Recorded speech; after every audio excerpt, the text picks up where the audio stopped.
So, g'day everybody.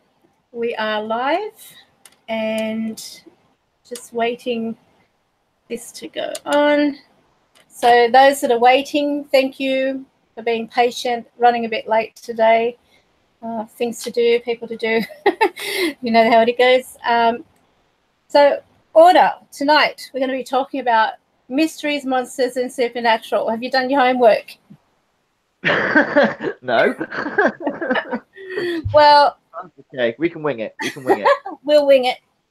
I think some of the things that, I mean, basically we do cover a lot of it anyway in every live stream about, you know, how things. There's a lot of it out there. Yeah. There's a hell of a lot. It is. It's a lot to take in because there's so much more we haven't yet discovered. And even when it comes to, like, you know, aliens, there's been a lot of things lately, I don't know whether anyone's noticed on YouTube, of alien abduction stories, discussions about what is being hidden from us and so on. I find it quite intriguing, especially one that I watched early, I think it was 5 a.m. this morning or so, some ridiculous hour. And I thought, oh my God, that is so, like, what they're describing is almost word for word what I had mentioned in my live stream based on aliens. And I sort of like took it lightly because I thought, oh, maybe it was just, you know, a childhood, you know, thing. But I mean, back then. This is one thing a lot of people know about me, that I seriously don't believe we've been to the moon in '69. And I also I don't think we can really go out far out into deep space. I think we can only get to the Earth's lower orbit. And as for the ISS space station, you can see it with a telescope for sure. Is there anyone on it? I don't know. But I think you'd be an absolute, you'd be a bit, what's the word? A bit closed-minded to think that we are the only thing that has. Why haven't they been back? This whole plane of existence, you know. Just because we can't go out doesn't mean to say they can't come to us or we're being watched or whatever. I mean, I've never had any alien-ish like encounters to my knowledge. All my encounters have been, I suppose, ghostly, if that's the really right word. But then again, how do you know that some of those visitations aren't alien? Yeah. You know. I'll just give a few shout outs because we've got some people in our chat room. We have Avalon and Decker, say hello. Pumpkin Joanne, nice for you to be joining us today, Joanne. Liz Hall, and that's it so far. So if anyone wants to shout out, pop on there and I'll give you a shout out.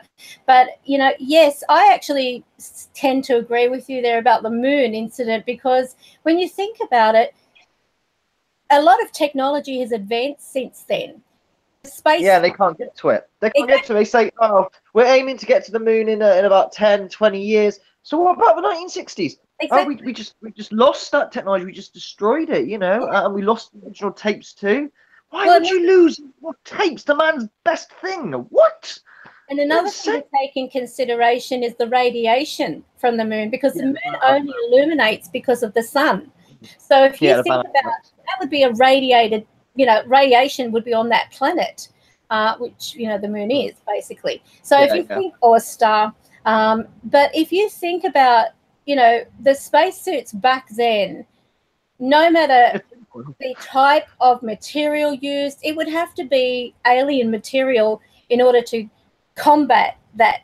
You know what I mean? Like we need six inches of lead allegedly, and I didn't see any amount of lead on their craft that looks, I don't know.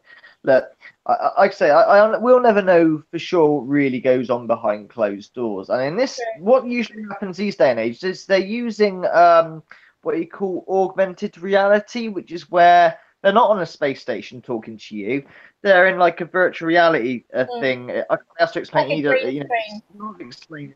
Now, maybe they're just doing it for cheapness. It's a lot cheaper to film and pretend you're on a space station, but it does exist.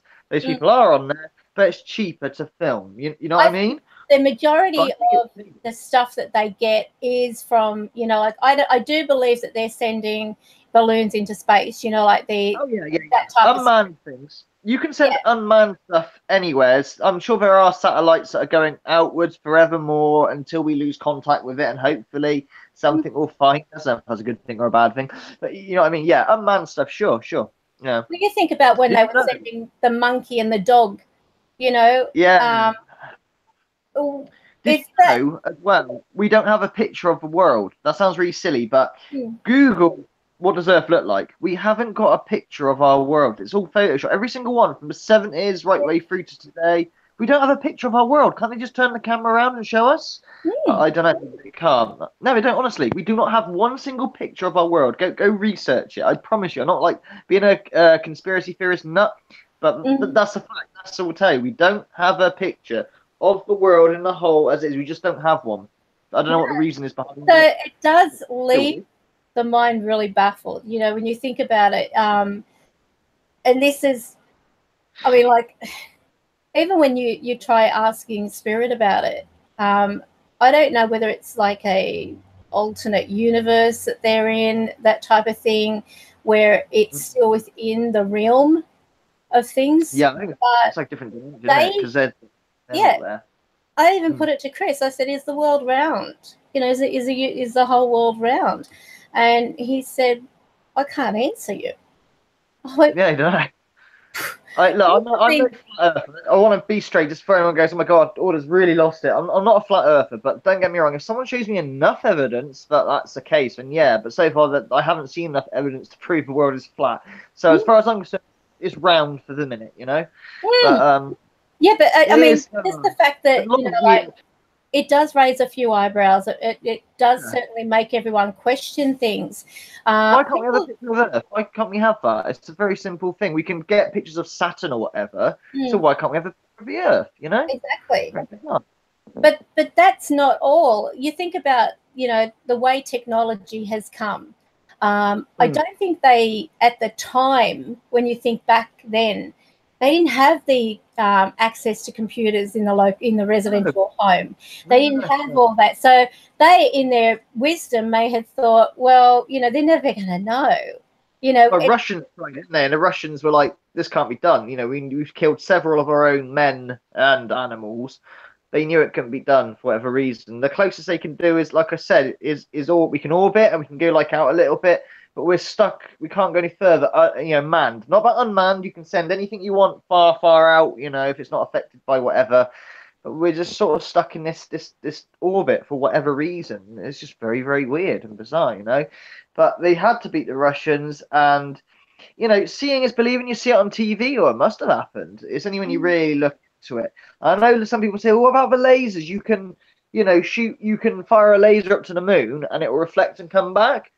You could probably get a craft to put that up there, an unmanned craft. You know, like I say, unmanned stuff, no problem. You know. yeah. Um, Very bizarre. I don't think we went to the moon in '69, and I'm not being like a weird nut. Like I said, I'm not a conspiracy theorist. You need to research this yourself to understand why I've come to this conclusion. I tell you, what, I'll put that silly We're little man that's We're song with raising always questions, Avalon, just so you know. It's like putting or projecting a question so that everyone has something to think about, because these are things. She just made a note. All the planets around gravity and the laws of physics make it so, yeah, but yeah, that's because we're told that as well. You yeah, know, yeah, a lot of what we know is what we've been told. We haven't yeah, researched yeah. You just personally, so we have to believe the no, experts. You know, experts. Um, yeah, yeah. but it is something that has been floating around in a lot of questions, a lot of, you know, Well, people. it started off being totally dismissed. You're a nutter if you don't think you've been to the moon or the Earth. It's like you're absolute crazy people. Then people start to like actually start researching. Like, hang on a minute. Okay, well, this isn't conclusive proof that the Earth's flat or anything. Not at all. But they do pose some very good questions that are not being answered. Ah, you Absolutely. know, And they should be the easily answered too. Should be it's easily answered because they've been to the moon, right? So these should be easy questions. exactly. But even when they were saying, in one interview, you would have seen all those stars Yeah, a more brilliant thing, and they said we didn't see I anything. saw nothing. Yeah, I didn't see anything. That was a really forced interview. Have you noticed that, right? If you've gone to the moon and back and you had this big interview as heroes welcome, Yeah, they're just like, what was the moon like? Well, They could have made it up was something, you know. round. Yeah, it's just so monotone and flat. It's like they had no imagination or anything. I No, don't know. It's just a very strange interview, and like, shut up, don't say anything. They're really careful with their yeah, words. it was hush Uh, hush. yeah, but the new astronauts, as you said, the new astronauts like, oh yeah, you can see the stars, the cosmos, the gases, blah blah blah. But the guys in the '60s said you can't see anything. Yeah, It's just black. So who's right? Who's telling the truth? New exactly. astronauts or old astronauts? Who's telling the truth? And You they know? only show one side of the moon, as I said. The other side is dark. But then, if there are more than if there's more suns in the you know out Well, there, star is because they yeah, say star there's is more than one sun out there, yeah. there would have to be another side of the moon. You see what I mean? Yeah, There yeah. would have to be something illuminating that, because the moon is only illuminated because of the sun. If you have the world come in front of the sun, it has a solar eclipse. It has that eclipse. It doesn't illuminate, or is it the other way around? Yeah, But you know what I mean. Like even with this, with yeah. well, I it know is. you're about. If the Yeah, planet, if the world is in front of the sun, then you've got a crest of the moon, or a half of the moon. But yeah. why, if the moon is self-illuminated, why isn't it Wouldn't still it be illuminated from the back as well anyway? If you imagine the sun and the moon blocking out, it would be illuminated from the back anyway, if that exactly, makes sense. exactly? So you could go to it, have a look on the other side if you so chose to. Assume we can get there and they are telling the truth and all that. But there was Oh, another there's a lot of questions. Like, person, you know, like I'm near that dude who does the music, and he poses a lot of questions on there, and it's like, those are really easy questions, but they're not answering. Why? You've been there, haven't you? You know, very bizarre. Kim says, "What's the spirit's option on the travel and the Mandela effect?" Something I really haven't asked. Oh, Mandela effect. Yeah, yeah. The I've not time experienced it yet. travel. I I must be haven't the only really. person. No, everything is as I remember it, or if someone's posed something to me, it's well, the company just changed its name slightly or whatever. And unfortunately, I'm not a big enough movie buff to say, well, hang on a minute, C-3PO was all gold. He never had a silver leg, or Luke. It's no, I am your father, not Luke. I am your father. I'm not a big enough movie buff to, But not only that, work I mean, out. many businesses change their logos slightly. Yes, yes, they do. So it's not as though that is something, that is a big mystery. Lego 2Gs, it doesn't anymore. That's not Mandela, it's just they changed it. And also as well, newspapers sometimes have bad letters, bad spelling. They get the spelling wrong of a certain Exactly, name. exactly. Mobile, that's just a newspaper cocking it up. Hmm. People are human error. But I'm not saying a Mandela effect doesn't exist, I just haven't experienced it yet.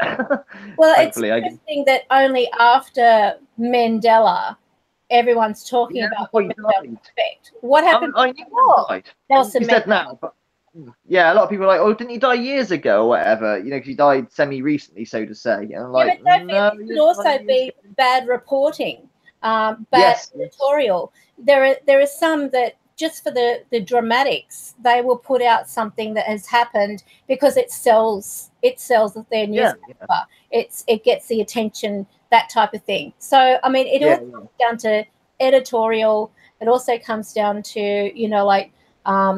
The writers, as you said, some people can spell things wrong. Uh, Businesses yeah, change their names, their logos, everything like that. yeah, The common oh, thing. yeah, yeah, I've changed our logo, yeah, several times, and yeah. because I get bored. I get bored with the way it looks, Yeah. so I wanted something different. And They remember the car, the car manufacturer Fiat. They've gone through like 3 or 4 logos, and Mazda. Mazda have gone through several logos. mhm, Yeah, absolutely. So I I sort of feel like, okay, well, if it only took Nelson Mandela's situation for everyone to start saying, oh, there's a Mandela effect, or yeah, some effect like that, then, I feel it's just down to publicity, yeah. in a big Memories as well. scale.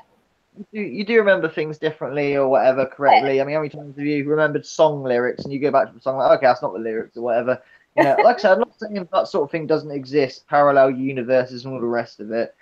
I don't know, but as far as my Well, my own experiences, if ever a cheeseburger begins to eat me, I'll be worried. yeah, But going back to that as well, I mean, like you said, we remember things very differently. I can remember growing up, my grandmother had this a buffet. It's like most people won't know what a buffet is. So to explain to the Americans, a buffet isn't an all-you-can-eat thing. It is like a display cabinet, to put it nicely. And knees gone. yeah, and you have this in the kitchen or in the dining area. So Help with yourself. with her buffet, I used to think it was beautiful. I used to, it had like the dome glass doors on the side. It had like 2 cupboard doors and 2 drawers above that. And it had like this, what I saw was a beautiful trim of wood around it. And it also had keys. So you could actually lock the cupboard door, that type of thing. I mean, these days there is no keyhole in these types of buffets or display cabinets, but this had keyholes. So you had like this long, nasty looking key that went into it, and that would unlock it or lock it, to keep kids' hands off things. But anyway, I remember growing up thinking it was the most beautiful thing. Then there was one day when I went back to my grandmother's place, I said, "Whatever happened to that buffet that you used to have in the kitchen?" She said, "Well, that's the one out there." I went, "Really?" And it was the most ugliest thing that I'd ever seen. And I said, "No, the other one was, it had the glass things around the side." I said, "But it was decorated, wasn't it?" And she said, "No, I've always had the same one." Yeah, probably look bigger as well. If you're a young kid as well, things look a lot bigger, don't they? When you're I remember it looking beautiful. For some reason, I could visualize what looked like a floral decoration on it. This floral decoration that I thought was there was scribbling that my auntie had done while sitting on the phone talking to a boyfriend. She had been doodling into the wood her name, and it was like, I don't know. I don't know why, but in my mind, I saw flowers. Well, that leads to another question about kids seeing spirits of like Camaro. Her first words, I keep telling people, wasn't "mummy and daddy," it's Harry, and we got that EVP of Cooey, and she's always talking about different things. But now she can't see anything. So child's eyes are obviously quite different to our eyes, and they see things very differently for whatever reason that might be. As a child grows, they question things more. So, and with you and Natalie, and you're talking with spirit and you're not acknowledging them, I can understand that there are times, I mean, you sort of, I don't know the extent of how much Camaro does or doesn't see, but I can recall nothing now. I would be looking at other, like the adults and other people around me first. It got to that point where I'd look at them first to see if they noticed. If they didn't say anything, I wouldn't, Yeah. It was. I remember at my dad's house, every so often I catch an old woman in the corner of a room. As soon as I turn my head fully there, she's not there. But I've seen her about sort of 5 separate occasions as like a 3-year-old, 4-year-old. I've always got that memory. It's this bloody old woman with white hair. She's kind of look she looked really old and wrinkly, and and she's just in the corner of the room of the living room. Every time I go to turn to have a proper look, she's not there. But I catch her. Not just on one occasion, several occasions. But I never said anything to my parents about it. But I remember that distinctly. Like the fuck. That's probably my first experience. Because no one else said anything about it. No. You didn't say anything, or you began to question what you were seeing. And no. So she disappeared when I fully, turned to look in the direction. She magically disappeared. I catch her at the corner of my eye. I can remember what she looks like. That. Like I said, it wasn't just on one occasion. It's several occasions. Well, I have read that people who don't see them face on, I see them face on, and a lot of times I will, if they're not showing themselves completely, I'll just see them move. Like, it's so hard to describe. It's like the air has what shape or something. Yeah, it's got shape, and it moves, and I can see it moving right in front of me. Yeah, So that's when she I was quite detailed. She wasn't see through or anything like that. She was as a person. Like if you saw something from just the corner of your eye, you know. So she was as she was. But it's the minute you turn to go to her, you know, she's not going to be in this house, so to say. Who is she? She's gone. You know, like she was never there. You know. you mind But if like I I say, ask what blood I type write you on are? it was several times as a kid I saw that in the same, and it's always in the same room, different places, but the same room. You know, a living room for whatever bloody reason. Don't know who she is or what you know. She has a bearing on us. I've never seen her since, you know. But yeah, Yeah. growing up, I've had it several times. So really weird. What blood type are you? I think, don't quote me, I'm O, but my wife is Reese negative. She's the one that everyone wants to drain her blood because her blood's compatible with everybody. You've got the same blood as me. Yeah, I'm RHO negative. Um, it's I interesting. got to check. You're O. If you're Yeah, O, I think so. Yeah. Don't quote me. okay. I need to go check. But yeah. Well, it's only, I mean, like, it came to my attention, I think probably about a year or so ago, just with a lot of people talking. And then only recently I saw a video in regards of, you know, like this morning listening to certain things. It was like once you listen to one thing on aliens and UFOs, then the next video that goes on Yeah, yeah, is yeah. related to the same type of topic. So Sure. I actually saved a lot of them into a folder titled UFO abductions, alien abductions, that type of thing, so I can go back and watch the rest of them. But anyway, Yeah. there was a mention about many of abductees being RHO negative. And Okay. I'm thinking, whilst she was talking, I'm thinking, that's interesting because my experience, I wouldn't say like I was abducted by anything. I don't Yeah. remember being experimented on or anything like that.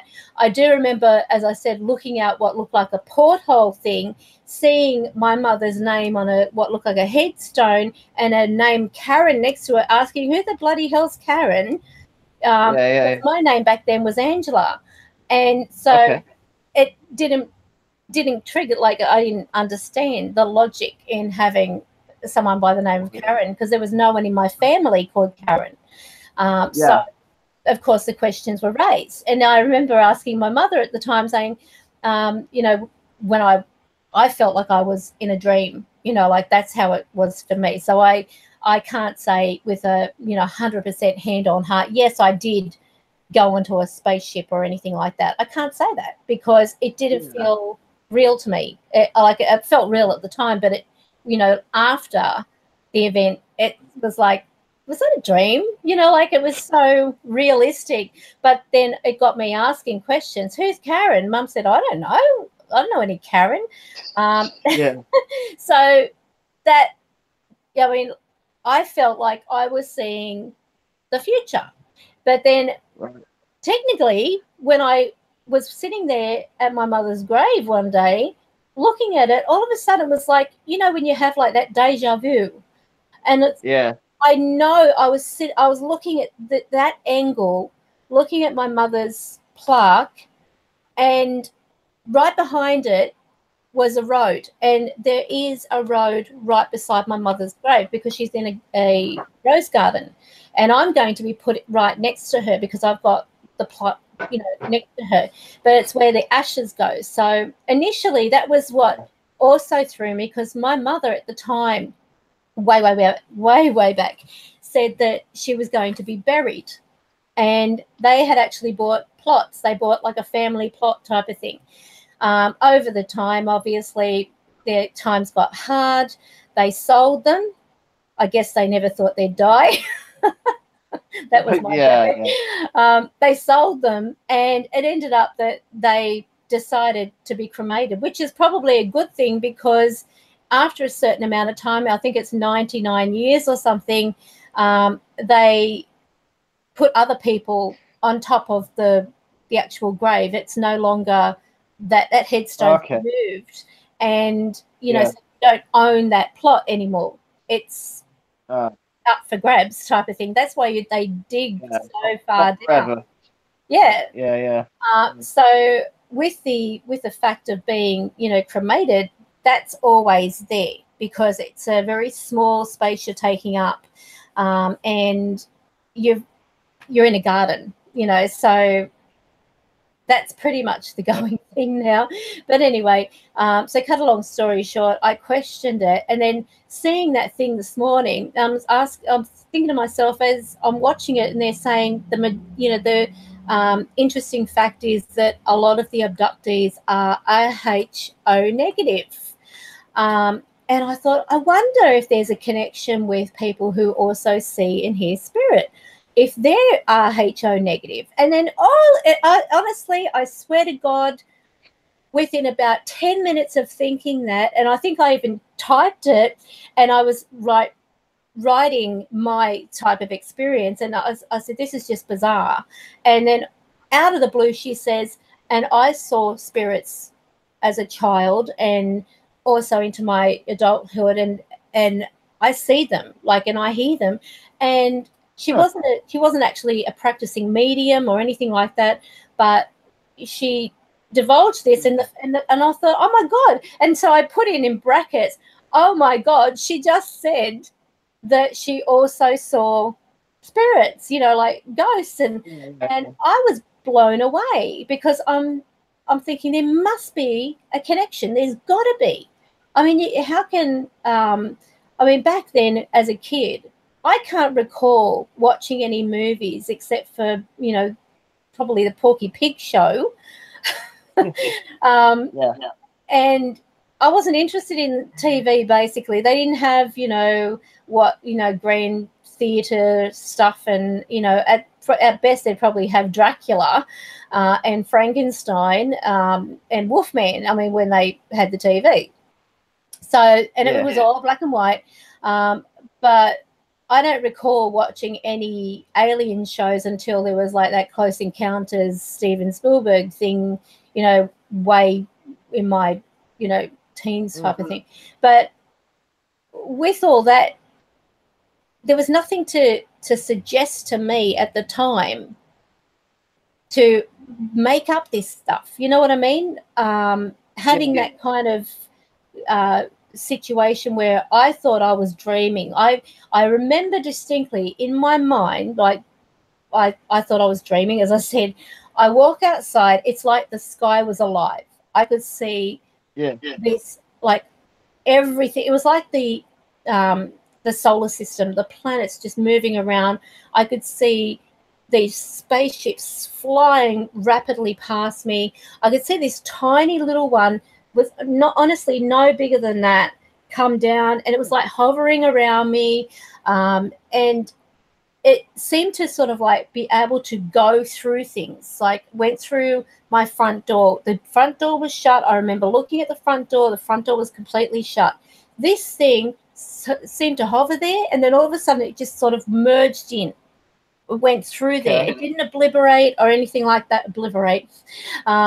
It just went through, like, I don't know whether it sort of like broke up into an energy or particles or anything like that. It was like there, and it just seemed to become one with the door, if that makes sense, and completely gone. So it's like that door wasn't solid. It was almost liquid, if you want to put it in that kind of sense, just the way it moves through it. So, I mean, that's why it's hard to believe, because that's why I associate that with a dream, you know, because in dreams anything can happen. You know, you can dream about anything. But I remember so vividly these things, and this is now like years and years and years later, and I can still remember, you know, like I can close my eyes and I can see it all. And it's really, it's incredible. So I'm going to give a few shout outs. We've got e.v.p Paranormal Science, Albert, our monitor, Liz Hall, Springtrap Trap, hello. You can't chat, that's okay. Thank you. Being watched by her creepy teacher. Good luck to Joanne, your mother. I don't know what's going on. I sort of missed a few things, you know, as we were talking. So who else have we got in here? Pinko Palino. Hello. From Italy. Who else? So, Psygnosis, thank you for joining. Avalon and Decker, and Kim Wood. And we had Pumpkin Joanne, but apparently Pumpkin Joanne's not on now. So yeah. If you're even listening, thank you. Thank you for listening. But tonight's topic, we're talking about mysteries. One big mystery, obviously, is aliens and the theory of the moon visits and so on. So in regards of monsters, let's go with the Loch Ness. What are your thoughts on that? Well, we did a scientific thing in school. This is a long time ago regarding the Loch Ness Monster, and we worked out the size of a river where the Loch Ness is. I say river in a loose sense; it's quite big, isn't it? We worked out like what food it would need, etc. I mean, we didn't as a science teacher, we did. We worked out the Loch Ness Monster, if it exists, can be no bigger than a meter or so. It can't be this huge, ginormous thing, because of the what do they call it? The eco. Oh, I really shit with words today. You know what I'm saying? You know, the food that surrounds it and everything, and what it needs to eat to be such a big, ginormous monster. Maybe it visits from the sea and comes in. I don't know. But in terms of living, on that respect, though, sorry to interrupt. On that respect, though, if you put a goldfish into a big tank, yeah, it can grow enormous. I mean, we've got a retainer wall pond, and we had, honestly, we put these little tiny comet goldfish in there. They might have been maybe that big at best. When I went out there, they had babies and everything. They ended up this big. Yeah, that's the food because that's a big place. That's, but that's the I point. wasn't feeding them. I wasn't feeding them. They were just living off like insects and bugs and that type. That's what was available to. I mean, this is my science teacher. You know, he's trying. But what photos do we have of the Loch Ness? Eva, I've seen the famous one that the skip's like, oh, that's a piece of wood, and other people are like, no, that's I don't know. Fudge knows. Maybe it's something that existed many years ago before records began. And the river was a lot bigger back then, or whatever. Mm-hmm. How long can an animal live as well is another question, because this Loch Ness Monster's been around for how many hundreds of years? How long do whales live? Does anyone know? Maybe it's Let's have a look. I'll do a bit of a. How long? I think Bigfoot exists. Or I say Bigfoot in loose sense. They're a creature that's out there that's human-like and huge. All right. Almost ape-like. Here we go. Don't forget, with whales, though, a lot of them are fished out of the water, like as in, killed by the Japanese whaling and stuff like that. So, but here are the numbers, the lifespan. The killer whale can live up to 29 years. The beluga whale can live up between 35 and 50 years. The humpback whale can live 45 to 50 years. The North Pacific right whale can live up to 70 years. The sperm whale can live between 60 and 70 years. The short-finned pilot whale can live up to 45 years. But the blue whale can live between 80 to 110 years.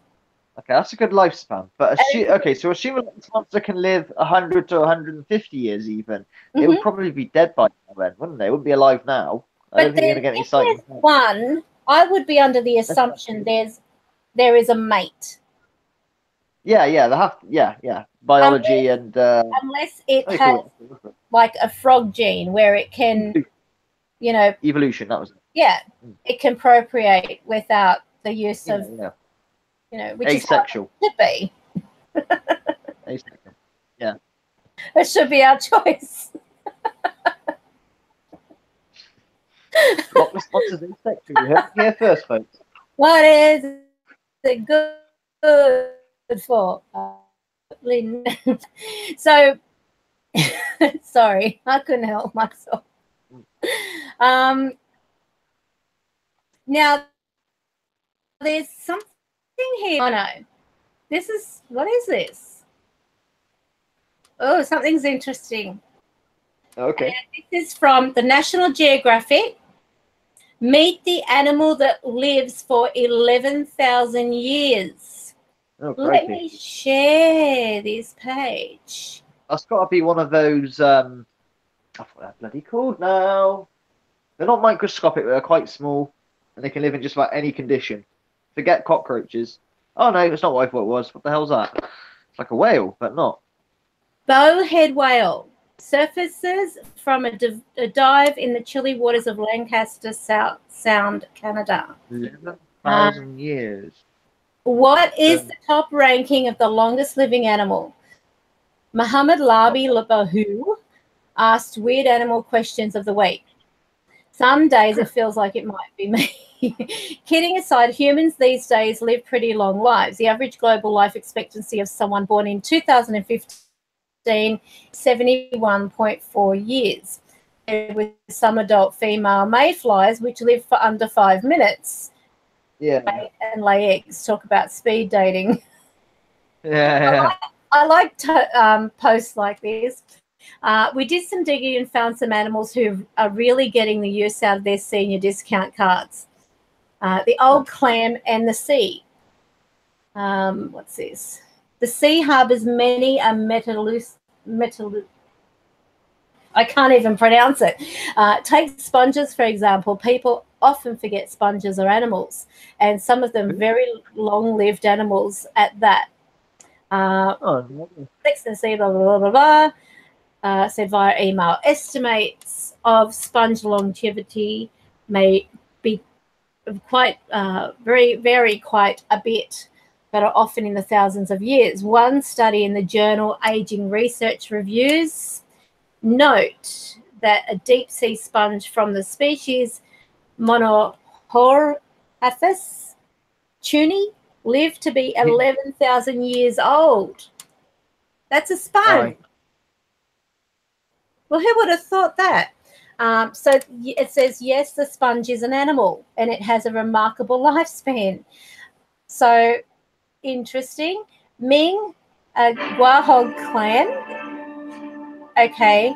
Is that you? No. All right. No. It must be. What the?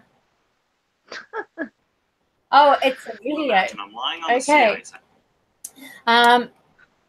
So it says here, researchers try to drag up the bivalve up from Icelandic waters. The quahog's lifespan is usually about 225 years. 405-year-old clam called longest lived animal. Wow. Well, these creatures don't do a lot of moving about, do they? They're almost plant-like in their existence. I mean, a lot of the monsters. There you go. So you don't thing that moves have to be fit. One theory there, you don't have to be fit to live longer. All these fit people and there. So long-lived landlubbers, the tortoise, 183-year-old Aldabra giant tortoise, lives on the grounds of the government's mansion in St Helena, west of Africa. So healthy diet helps 183-year-old tortoise feel young again. Well, I guess they don't smoke or drink. No. What have we got here? The oldest known wild bird is 65 years old Laysan albatross named Wisdom, which has shattered scientists' belief that her species lives to 40.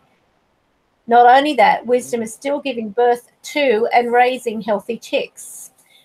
Big birds like albatross tend to live longer, so they mature later and breed less frequently. Clicker says, whereas small birds are lucky to live 5 years in the wild, that means they must mature quickly, produce as many clutches as possible during breeding season. The kakapo, don't know what that is, a critically endangered parrot native to New Zealand, lives up to 60 years. Well, parrots have a very long lifespan.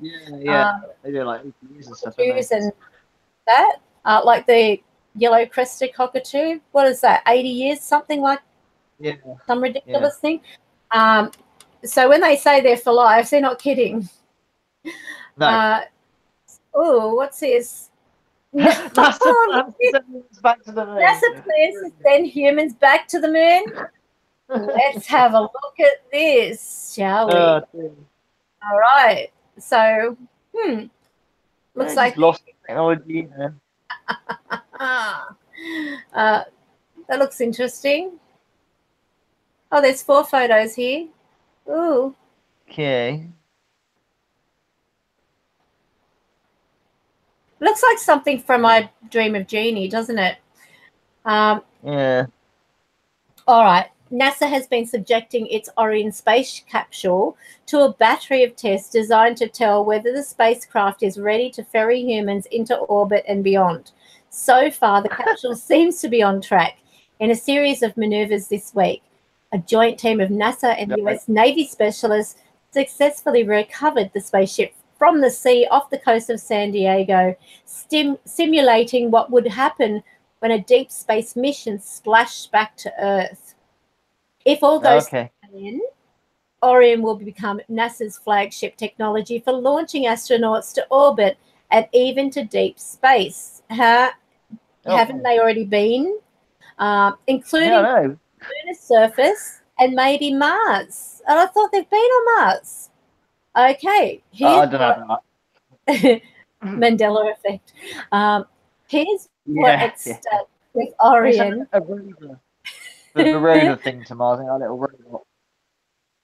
Allegedly. I don't know. I don't know nothing about Mars, so I can't have a comment either way. If a human hasn't been to Mars, that's for sure. But I meant in terms of anything robotic that's been on Mars, I think there has, but I don't know on that. But how would they operate it? Radio can. I don't know. There's going to be a delay, isn't there? There's going to be a massive delay, I imagine. If you press up to go forward, you have to wait an hour or 2 before it starts moving. I don't know. No idea. I'm wondering about whether anyone has, gone to Area 50, what is it? Area 51, and used the drone. Yeah, the secret. They got the secret. Yeah, the drone. They could use that to fly over. What are they going to do? Yeah. They'll probably shoot it down, but the footage is stored back on the actual mobile. Yeah. Yeah. So now I'm giving ideas out. I'll probably get arrested. Where is it? Since it can't land like a shuttle, how will Orion bring astronauts back? Orion is designed with a heat shield that can withstand temperatures to 5,000 degrees Fahrenheit as it re-enters the atmosphere. Once the capsule flows from 25,000 miles to an hour, only 300 miles an hour on its descent, it will deploy parachutes to slow it down even more and splash down as gently as possible off the coast of San Diego, where the naval ships will be waiting for it. Navy divers will set up floating platform around the crew module, bobbing in the water so they can first recover the astronauts. Now, that's another thing too. Wouldn't the parachutes somehow, I'm sure that there's more than 5,000 degrees Fahrenheit out in space, like as we're we're going close to the sun, we're in an area which is, how do they know the exact temperature that it can withstand? Well, you're just talking about the re-entry of the atmosphere, because obviously, we get lots of meteors hit Earth, but they disintegrate before they get anywhere near to the floor. Hence what a shooting star is. You see a shooting star, it's allegedly a meteorite coming in and being burnt up by the atmosphere. But it's just interesting, isn't it? Now we're going to go to the moon. But yeah, man, I'll just put that video up. It's only a 4-minute thing, and actually you have to research it yourself, believe what you want to believe, and if you feel that we've been to the moon, that's cool.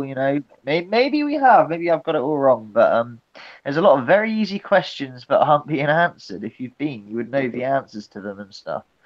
That's not just that. There's just so much stuff. My mind's too. This is a really interesting page, actually, when you think about it. Like where I am. What else that I actually came across? Where was it? Look at those cars. Yeah.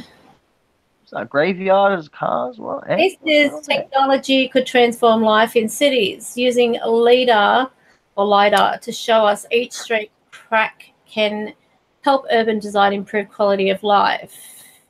So this is like the cracks in the street. This is what our cities could look like in 2121. Oh, not solar roadways. That's another joke. So much fun to put on solar roadways. Jesus Christ. Solar roadways. No, no, no, no, no. Won't work. That's Well, it fun looks like going back to nature here, which would be nice. Seeing more nature. Oh, look, we're up in trees.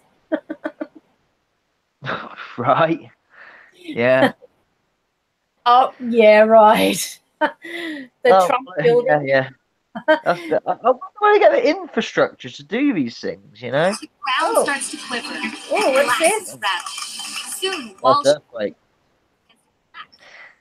Kind of frightening. What could be a devastating earthquake. Oh. We've seen the destruction they unleash. I don't know what that's got to do with our future, but then again, more who's earthquakes? to say we're going to have more, you know, more earthquakes, stuff like that. Here we've got the oldest human fossil outside Africa discovered. Let's have a look at this. So to work. Yeah, look at that. Wow. 50,000. Oh God! I wish they'd give it a little bit of notice before they go playing their videos. Where is this?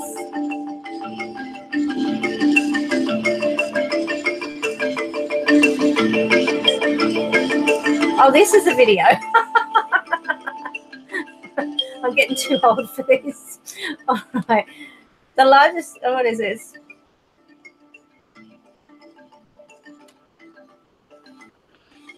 Interesting. 120,000 years ago. Look at those teeth. Yeah.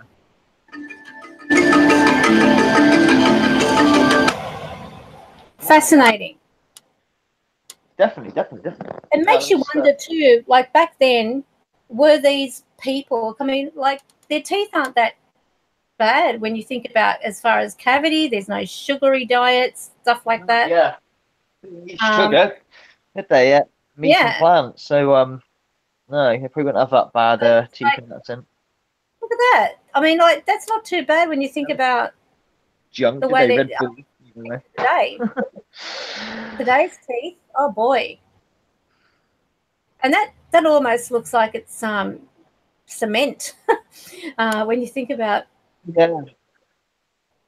Very interesting. Let me just while we're talking, there was something that. Oh yeah. Yeah, I've got something here which I will share with you, which I thought would be interesting for our topic.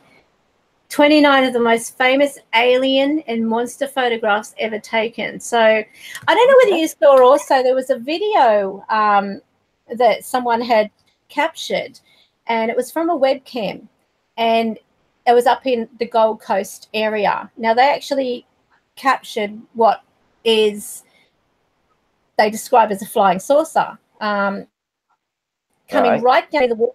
But I think I actually downloaded that video, so I'll see if I can show you. Where is it?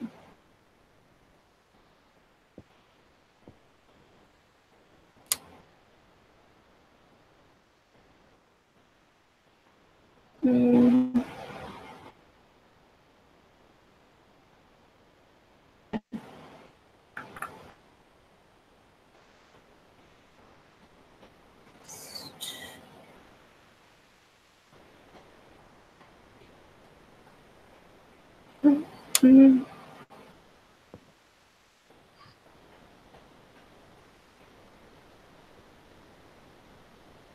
going to find. So I've got about 20 minutes left. All right, I'll try and be quick. That's all right.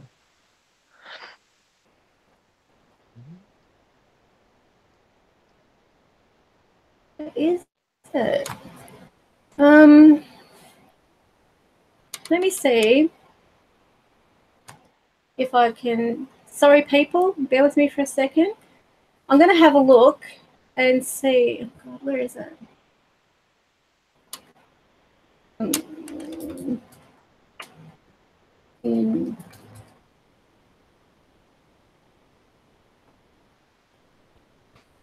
All right. Yes, here it is. So, oh, I can't play it on my TV. All right, so you'll see. See, look at it. Okay. Oh yeah. And you can actually go to Neighborhood UFO Watch. See, a lot of people question if it's not aliens, but our technology, the government flying some sort of state-of-the-art plane or whatever. Who knows? But it's certainly compelling to see, isn't it, when they capture stuff like that. Assuming it's real and it's not a bloody hoax. I wish people wouldn't do that, do bloody hoaxes. Oh, it's so But, frustrating. Good ones out there. You're really fooled. You're like, oh yeah. And you find it's like, no, oh, you bastards. But then look at the way that the reflection is on the actual sand and stuff like that. I mean, that location. Yeah. Well, just assume it's real for the minute at least. Yeah. We'll say it's real just for now. But you know, like it's. So it's very cigar shape. Yeah, this is a cliche, you know, flying saucy, unidentified flying object. You know, unidentified doesn't necessarily mean alien, but it's unidentified. What is it? What the hell is it? You know. But alien? That's interesting. See the way that it's gone into this light. Remember, I showed you photos of one that I took. There was speaking of going into lights and stuff, there's an interesting capture someone did. I can't remember what year it was. Not that long ago, where they were looking at the sun at night time. I don't know if it was a NASA thing or a third-party company, and this craft came into the sun, like literally up to the sun. So you know how hot the sun is, obviously. You know, anything that man would make melt in an instant. They reckon if you have a pinhead as hot as the sun, it will kill everybody in a 90-mile radius. And anyone past that, it's going to be bloody hot. So this craft, or whatever, this black thing, comes into the sun. Two little things come out. It waits for 5 seconds, and it blasts off really quick. So obviously, we'll assume that was an alien UFO. Okay, it went out to the sun. It's obviously getting its energy or refueling from the sun, because obviously the sun has an amount of energy we can't really get our head around. You know, we don't know whether they're using like a solar panel thing. You know? Well, yeah. So harvesting the energy, it took no more than 30 seconds, and then it blasted off again. It's so quick, like the speed of it, it's just like, what? Of course, if we were using real physics, that sort of speed would probably kill you, you know, in terms of the G-force and everything. But it's just a really, really weird capture. I can't remember where it's from, so don't ask me. You have to try and Google it and work it out. But it's an interesting video, and it ain't a fake either. They don't know what it is or can't say what it is, but it's just very, very weird. This black thing comes from the sun, nicks what looks like it's nicking some of its energy or fueling up, and it just buggers off again really, really quick, you know? Like, wow. Yeah, very bizarre. Imagine that's how you would travel, you know, into space travel. That's how you would do it. You know, you'd harvest the star because you've got to refuel somewhere, haven't you? Everything needs fuel and energy, regardless of, you know, that's the very basics. So this craft was obviously using the sun to go wherever it's got to go, wherever it's bloody going. I mean, I would love to know who was on it, what was on it, but yeah. Exactly. And how did it not get burnt up into a cinder either because of the heat? Because it was right on it, you know, with the flare. I don't think it actually like landed on the sun per se, but with the flares coming out, you know what a sun looks like. But yeah, it's very close, and these just two little things, these arms come out, and it stays there for like 10, 20 seconds maybe. Arms come back in, it shoots off again. Really fast, you know, comes in and it's gone within like no more than a minute. Very bizarre. But yeah, very good capture. Especially the fact that it didn't like disintegrate. Yeah. Oh, obviously, oh yeah, that's not man-made. Even our route, you know, I laugh and joke we can't put man on the moon, but we can send a lot of things out, obviously. But I don't think anything we can build could get nowhere near. Was that on? And it actually goes so quick. You know, it's so quick where it came in and went out. It's just like what? Mental. Now I've got a few other things here as we're talking about our topics. Have you heard of the Tunguska event in 1908? No, can't say I have. All right, let's have a look at that.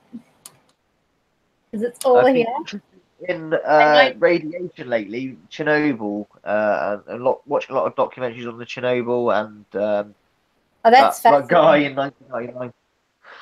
You know, so that's what I've been looking at the moment. But So this is okay, the massive explosion that apparently occurred. Where is it? yeah, Yeah. It says, in June 1908, a massive explosion happened near the Stony Tunguska River in Russia. The explosion flattened 770 square miles of forest, toppling around 80 million trees, and yet somehow resulted in no loss of human life. It's been, I was lucky, wasn't it? Wow. theorized as the Tunguska event. It has been designated was caused by air bursting meteoroid, but no one really knows for sure. Yeah. There was no impact crater, so the conjecture is simply that it broke up in the atmosphere somewhere between 3 and 6 miles above the Earth's surface. The explosion is calculated to have 1,000 times greater than the atomic bomb dropped in Hiroshima. Oh, yeah. Amazing. Ouch. Ectoplasm. The hell's that? These are pretty good photos when you think about it. I mean, look at the era. She's obviously not. What is that? 1912. I don't understand what it is. I can't get my head around that. What's going on there? Well, ectoplasm is supposed to be, a manifestation of spirit. But you know what's fascinating? As you've seen some of the videos I've got where spirit is self-illuminated, I don't know what to make of this photo, because the fact is spirit is self-illuminated, and they would have to have that knowledge back in 1912 to be able to have this photo. Do you see what I mean? Like, even if it was like man-made, they would have to have had that knowledge, because look at the illumination. I have seen things where they have appeared either on the wall, they've appeared floating above me, that kind of thing. They are like lights. They're an unusual type of band of light, and yet this is actually showing up in this photo. So they would have given permission for that to be photographed. That's the only thing I know with spirit. They have to give their permission, their approval, because there's only so much that we're allowed to know, obviously. Otherwise they'd let everyone get photos. But here, during the 19th and 20th centuries, spiritualism took a grip on society, with many people believing the mediums could help communicate with the dead. Fraudsters took to manipulating their audiences with a variety of tricks and illusions aimed at duping them out of their hard-earned cash. Strong favourites at the time came in the ability to produce convincing ectoplasm apparitions and manifestations that couldn't easily be explained by the average person. In this photo, Martha Baroud apparently conjures an inexplicable light between her hands and ectoplasm above her head. So let's have a look above her head. Now, that does not look like ectoplasm. I would be more looking at this because of the fact that it's self-illuminated. Those days, 1912, you got to think back, they wouldn't have had optical, cords, like those optical leads where they are fiber optic things. They wouldn't have had that. They wouldn't have had things that just self-glow. Now, if she produced this in front of people, then I have to say I believe that is an actual photo. But that stuff on her head, I don't believe that's ectoplasm. I really don't believe that's ectoplasm. To me, it looks like a hat or a piece of material that, that type of thing. But the fact that this light is there and it's being seen by physical eyes and captured also on the camera, one would have to say, okay, then this is a manifestation in itself. Bugger the stuff on her head. Look at what's between her hands. you know. Yeah. This is how, I mean, as I said, so if they did that back then, they would have to know the spirit was self-illuminated. You see what I mean? You would have to have that knowledge. So obviously they either had the knowledge and they were very, very clever at making a fiber optic cord before we even had fiber optic, you know, to illuminate it. But what is holding it? If you have a look, it's not even physically touching her hands. Her hands aren't like a power even source. You need a battery and some sort of power source as well, you know. Exactly. It's almost levitated between her hands, and I'm sure that they would see. You know, like, look at that guy. He doesn't look like he would be easily, like, you know, convinced by this stuff. He would be, I want to know more about this. I want to know how this is done. I guarantee this guy, I just get that feeling he would have got up and probably, you know, what are you holding? And wanted to check out everything. He looks the type. So interesting. So then we have Hinterkaifeck Massacre. Never heard of that one, but this looks interesting. Photograph. How bizarre. Yeah. I know that these were like photographs produced in labs, and they had to, you know, like the old film and exposure, so on.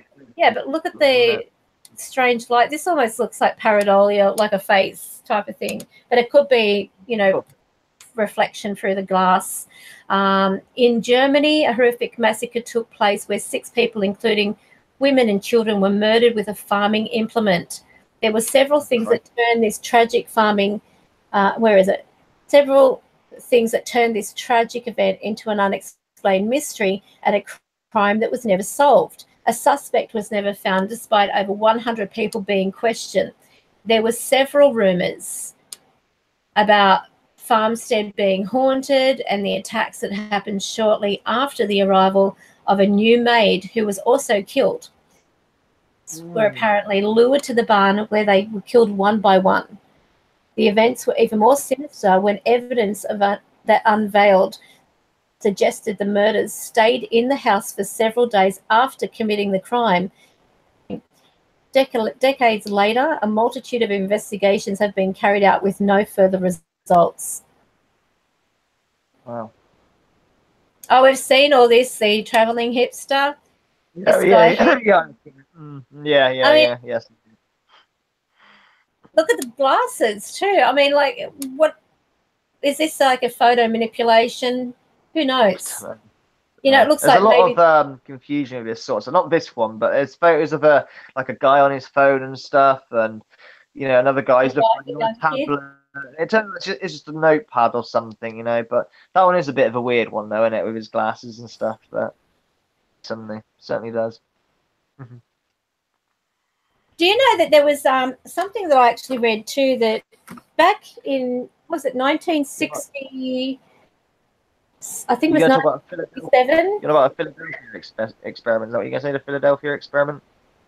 Yeah, because I saw the warship at the bottom. But... No, you know that there was something about every single TV, no matter what station it was on or whatever, it cast that no one. There was every single channel on every single television back. I think it was in either the 1958 or 1968 or something like that, around that period anyway. There was this particular day, every single station had this really bizarre transmission. No one could ever explain it. So you might. Was that the one that warned you? It warned you about we had to change our ways or aliens or something. Yeah, something like that. Yeah. So very interesting. I mean, they can manipulate things. We've got the McMinnville UFO photographs. More. Yeah. Shape floating things, isn't it? Yeah. Right. Alien reconnaissance. Oh God, I'm terrible with my language today. What have we got here? What's the time? I have one more cigarette and I've got to go, sadly. But... Okay. So the day at Love Pass incident, I think that's where they ate each other, wasn't it? Like, Yeah, that's right. Yeah, that's the one. Yeah, that's savage. That was. Yeah, so you can actually pause this if the reception is okay, and watch these yourself. I'm just going down here, the babushka.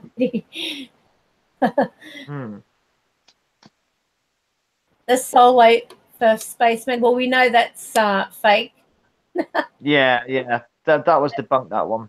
Yeah, that one was debunked. We've got a sea monster here. Sort of not waiting not loading for him to load. I don't know why it's taking so long. Can we? Working. Let's have a look. See if we can get this to load. Is it going to memorize it? Oh, there we go. There you go.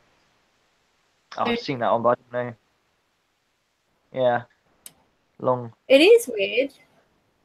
Here we go. Hey, Bigfoot. Yeah, Bigfoot. Yeah, you can it looks like he's doing, like he's got his. As they say in Australia, yowies. They're called yowies. Well, you never know. Yeah, I think they could. Know. I can see why they couldn't. You know. The Falcon Lake incident. No, it's still on his 60s and 70s. Looks like someone's got an iron and put the iron on his belly. I'll teach you to play around. Where is it? Another story of a UFO sighting. Prospecting for gold and silver. Safan approached the craft and apparently heard human-like voices muffled by the energy. Yeah, I know the one. A beam of heat shot from the ship. The heat set fire to his clothes and severely burned his chest. Doctors and authorities could not explain the injuries. Credence story, which he repeated in interviews until his death in 1999. He never deviated from his story, so to say. Yeah, it's a good thing when people do stick to their story. Yeah, the face on Mars. Now that could be pareidolia. Yeah. I mean, like, does that look like that? I don't think it'd be it'd be absolutely huge too, wouldn't it? You know. Exactly. Phoenix lights. Yeah, that's a common one. I know about Black that one. Knight satellite. Some of these are. Here we go. Unknown. We've got no photo. Here we. Oh. Yeah. Well, that looks like a monkey to me. Doesn't look like a. Yeah. Quite tall.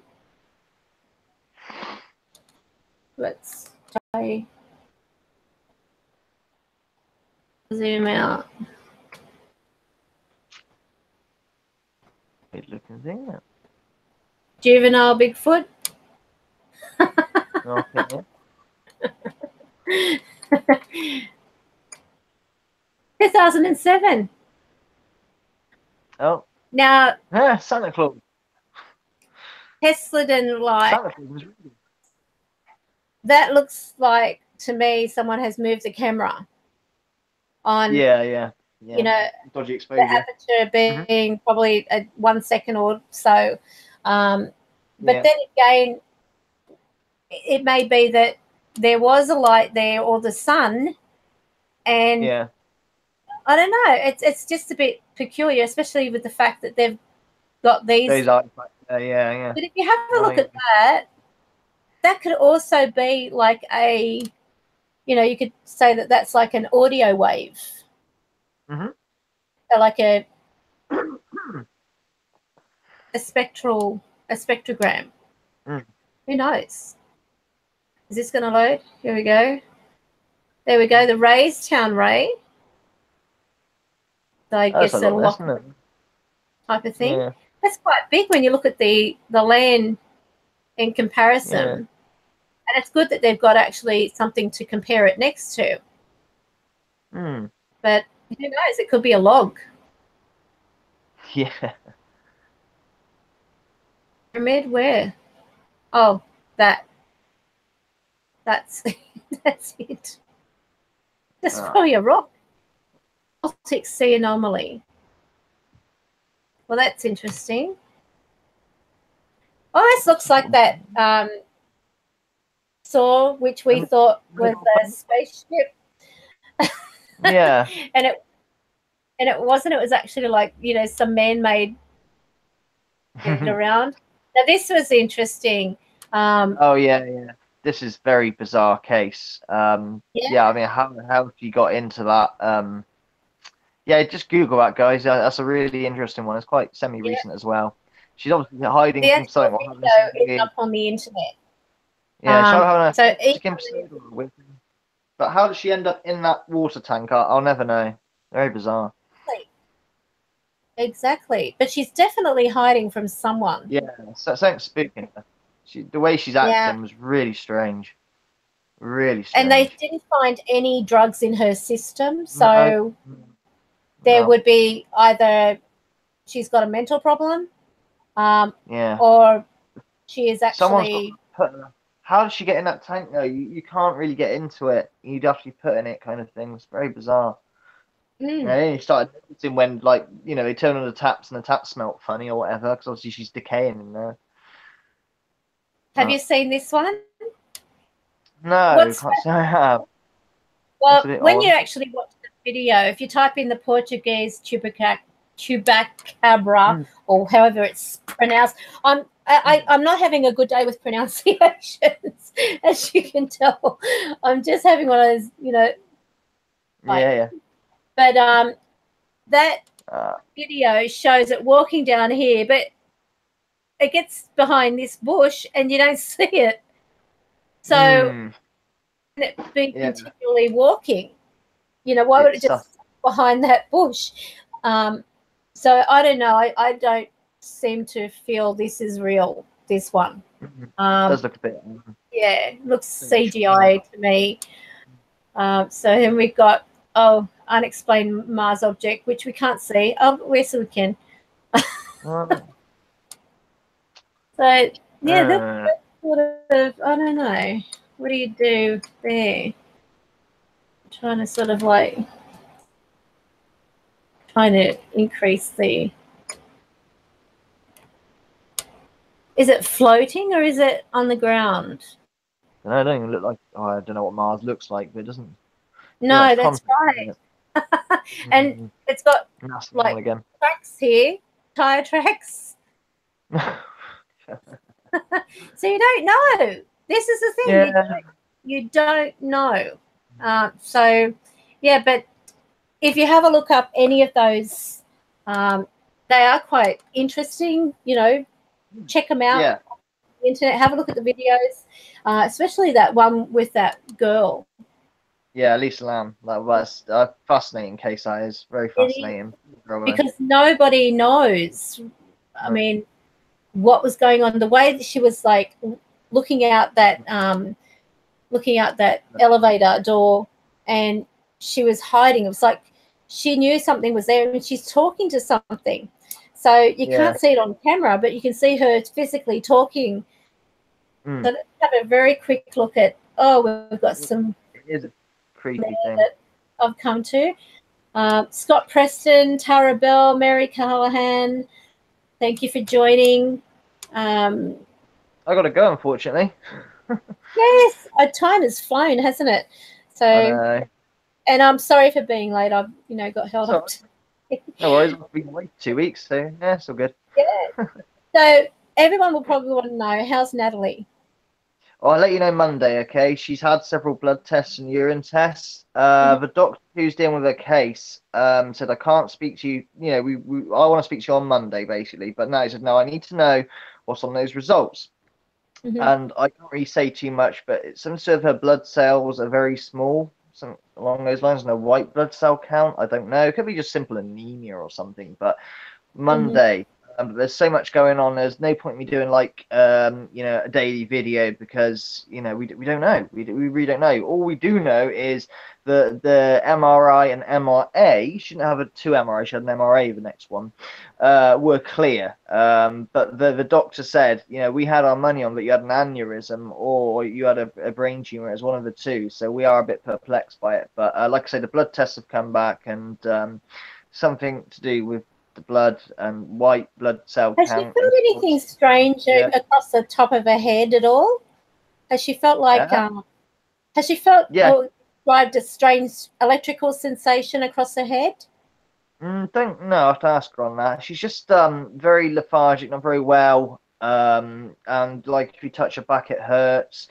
She's got a lump in her neck as well. There's just lots of symptoms. She vomits randomly, projectile vomits, or if she goes to sit down, she might miss the seat, like sit on the floor. So she's uncoordinated. Yeah, there's just lots going on. But like I say, she forced a doctor to say, look, I can't wait till Monday.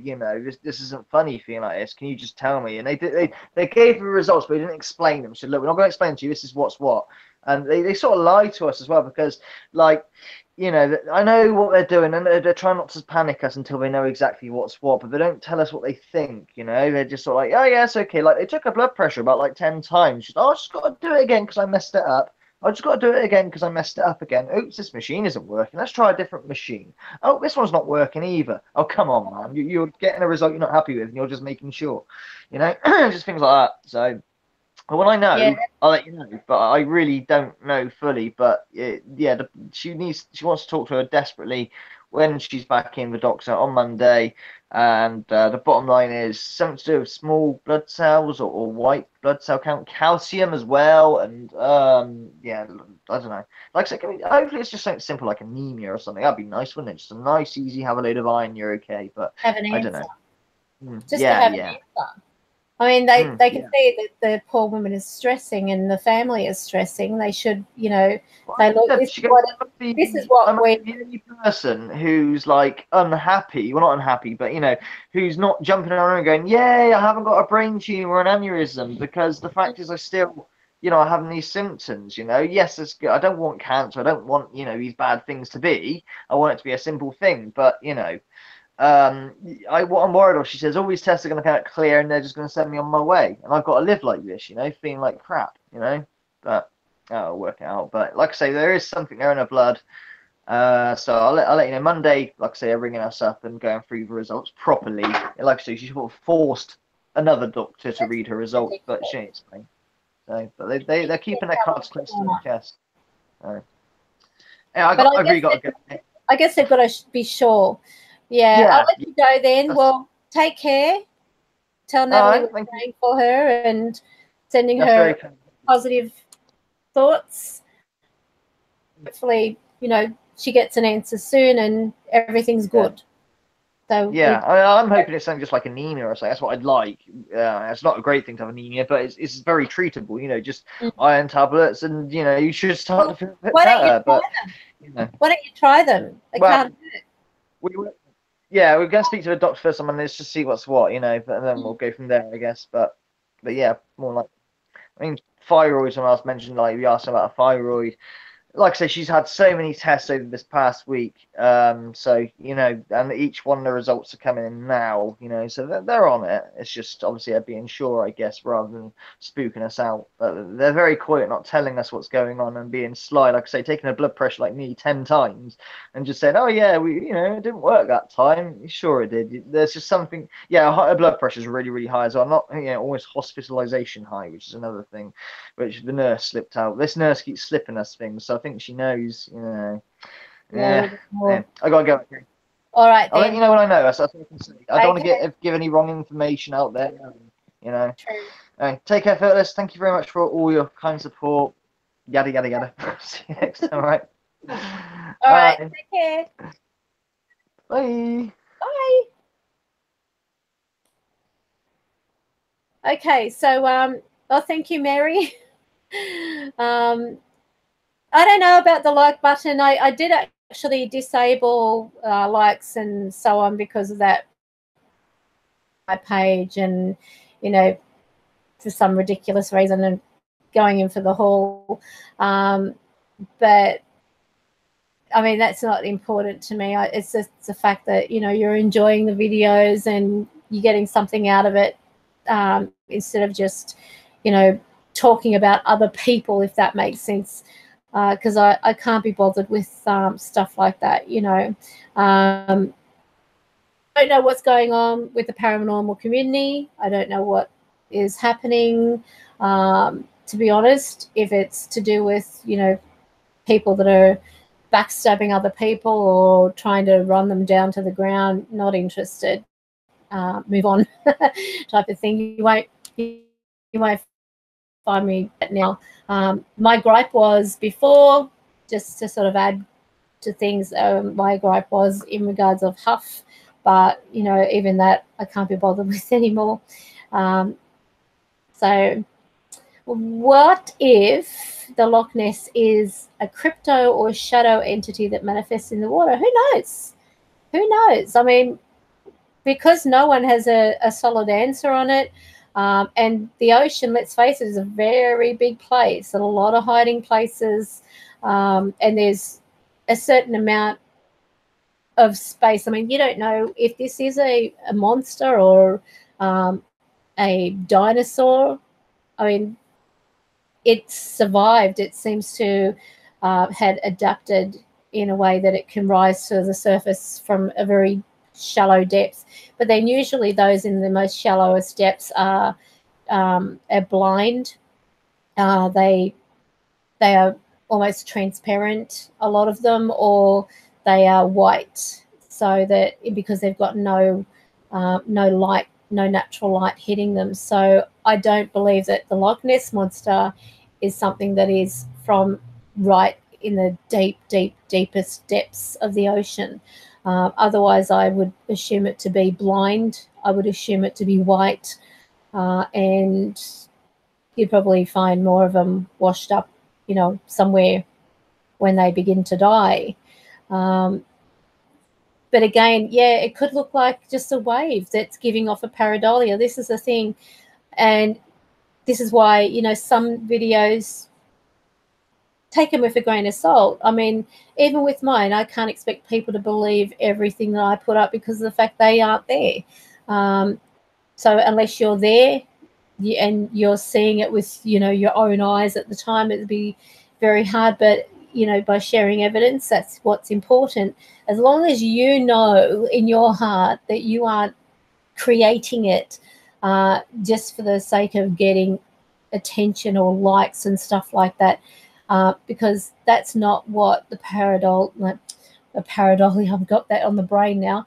That's not what the paranormal is about. A paranormal is about everyone coming together, sharing their discovery, sharing what evidence they're being given by spirit to put out there, and collaborating. You know, if everyone did that, imagine the type of community we would have. We would have a much stronger, more convincing way of, you know, reaching those who are questionable about the paranormal, about spirit, about everything else, you know. But there's too many people like using the clickbait, as I go back to last week's topic, using clickbait in their videos. I could put on this video, a demon court live, you know, demon attack on you know, live stream, and or possession on live stream. You can't put things like that. And I was a little bit disappointed with one person. I'm not going to mention their name. Everyone probably know anyway, but they put down something about, you know, something appearing in their live stream. It never happened. In fact, their live stream cut out on location. But you just don't do that. I think we have to get tough on videos like that, because although it might get attention, you're also fickling the audience. You're making people think, you know, I can't believe a video they put up now, because they're already saying this is what's in the video. It's not there. It'd be different if they were saying, you know, I've got some evidence to show you in this video that has been captured. Then that's different, because they're actually presenting something that, you know, validates the title. But yes, going back to tonight's topic in regards of, you know, the mysteries and everything, I find it really intriguing because there's never going to be solid answers, and that's the wonderful thing about it. We're going to have mysteries forever. Let's put it down in a nutshell. We're always going to have mysteries. We're always going to have things that we won't have an answer to. And I love that idea because it just makes us more interested. It makes people want to research it more, to find those answers, and the minority that spoil it, you know, so such as spirits. As you know, you can't force them to show themselves. When they do, it's an honor. It's an absolute honor, and especially if they allow you to capture that. So when you share it, make sure that you're not, you know, dramatizing it. You're not giving the impression that, you know, or adding to it, if you know what I mean. So question things. You know, I do say question things. I do say ask questions. Try to find out things for yourself as well. Don't just rely on what other people's evidence brings to the table, because we've all got the opportunity, and that's the beautiful thing about it. We've all got the opportunity to find out some of our own, you know, unanswered mysteries, find out about our own monsters and the supernatural. I guess that's the great thing about being alive, being here. And it's so funny. Only the other night, I hardly slept. I hardly slept. I have broken sleep, and I should have more sleep than I do. But and that's probably why I ramble a bit, because I'm not getting enough sleep.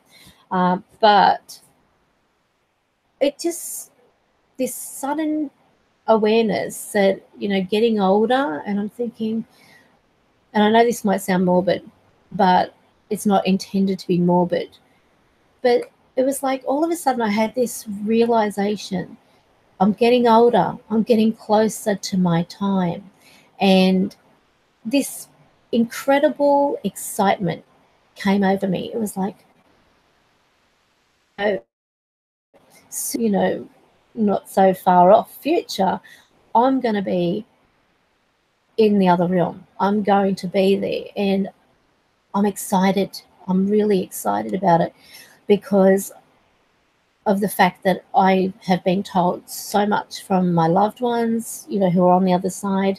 My dad saying there's a whole new world waiting for you and stuff like that. It's really an exciting thing, because even though I'm getting like the dribs and drabs of information from spirit and my loved ones and so on, it's still a mystery, because I'm not yet there.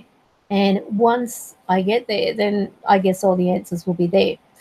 But so exciting. I know I just found myself saying that this morning, laying there saying, I really am looking forward to it. It's like I'm ready. You know, whatever the time comes, I'm ready. And I know that sounds selfish because I'm a mother, I've got kids and everything, but it's because I've known how much spirit can do, how they can be there just by thinking of them. They're there straight away, and it's you know what, Scott, I'm not scared of the transition. You might be scared of the transition. I'm not. I'm excited because I've actually seen people that have passed over, like that woman who was next door to my grandmother. When my grandmother left, she was right beside me, and I had, honestly, the most incredible feeling. It was like, oh, peace. And I really felt like her soul had gone through my body and moved on. And that peace was incredible.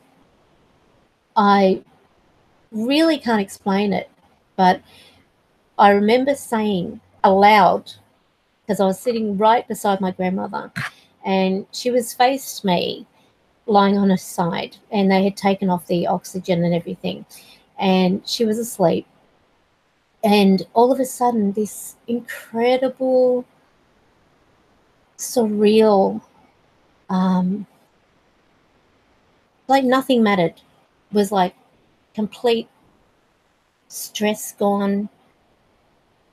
It was whatever worries or concerns or feelings of inadequacy for that moment were gone.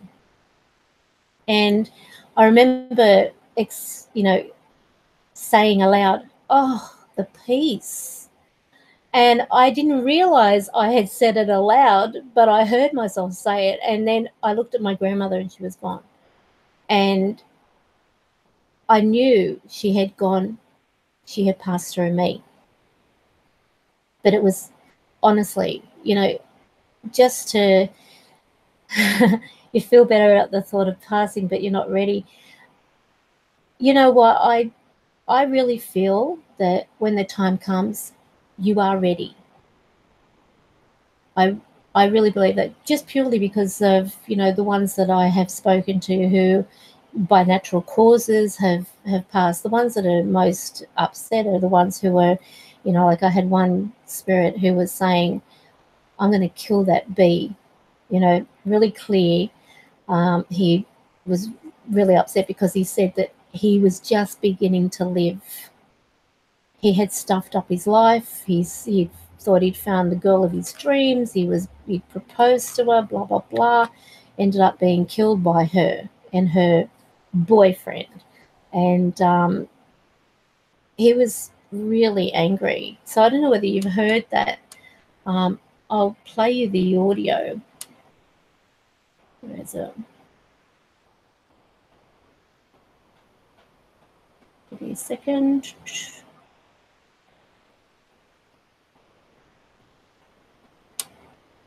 I'll just turn off this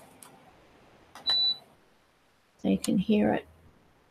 But he was really ticked off. Yeah, he says, "I will kill that bee." So I'll turn up the volume on here. See if you can hear him.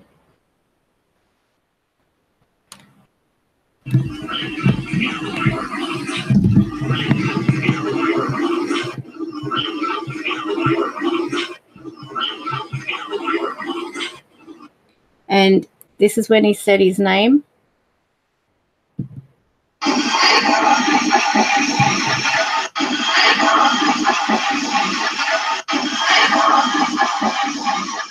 They call me Billy. So that was, is that the same one? Okay, I can't remember. Hang on. But really, really fascinating. Like he was so angry. He wasn't old. He wasn't an old guy. He was a young guy. But he was so livid at the fact that, this had happened. And I don't blame him. So I guess in situations like that, yes, then I can understand naturally not being ready, feeling cheated, if anything, especially when it comes to someone that you love doing this to you, that type of thing. Hello, Mulder from France. So, yeah, but personally, I feel, even if it happened now, I'd be ready. That's how I feel. I just feel so peaceful just thinking about it. I know I cringe when I'm saying it because I think how morbid it must sound and probably how selfish people must think, that if they've lost a loved one and stuff like that. But I don't mean it in that way. I mean it in the fact that this is where the majority of my family are on the other side, apart from a couple of aunts and uncles, and my kids, of course, but the majority are on the other side. So naturally, that longing to be with them or around them is really strong. But I would never do anything, to be there, like as in, intentionally take myself out of the picture. But I just know that the peace is incredible. And also from what I've heard, I mean, that guy, he was angry, he was peeved off big time. But when I did say, how do you feel? Like, apart from being angry, do you feel at peace? And he said, yes, I do, strangely enough. But he was just bitter at the fact that he didn't have a choice in the matter. And it wasn't by any means of being ill. It wasn't from, you know, being struck down with a disease or being in an accident. It was at the hand of someone he actually loved or thought he loved. So, North Carolina coast. Wow. Well, my father is from Lincolnton, North Carolina.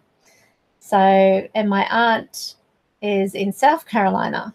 So, how's that? Small world. That's this. I'm okay for now, but I'm ready if it's my time.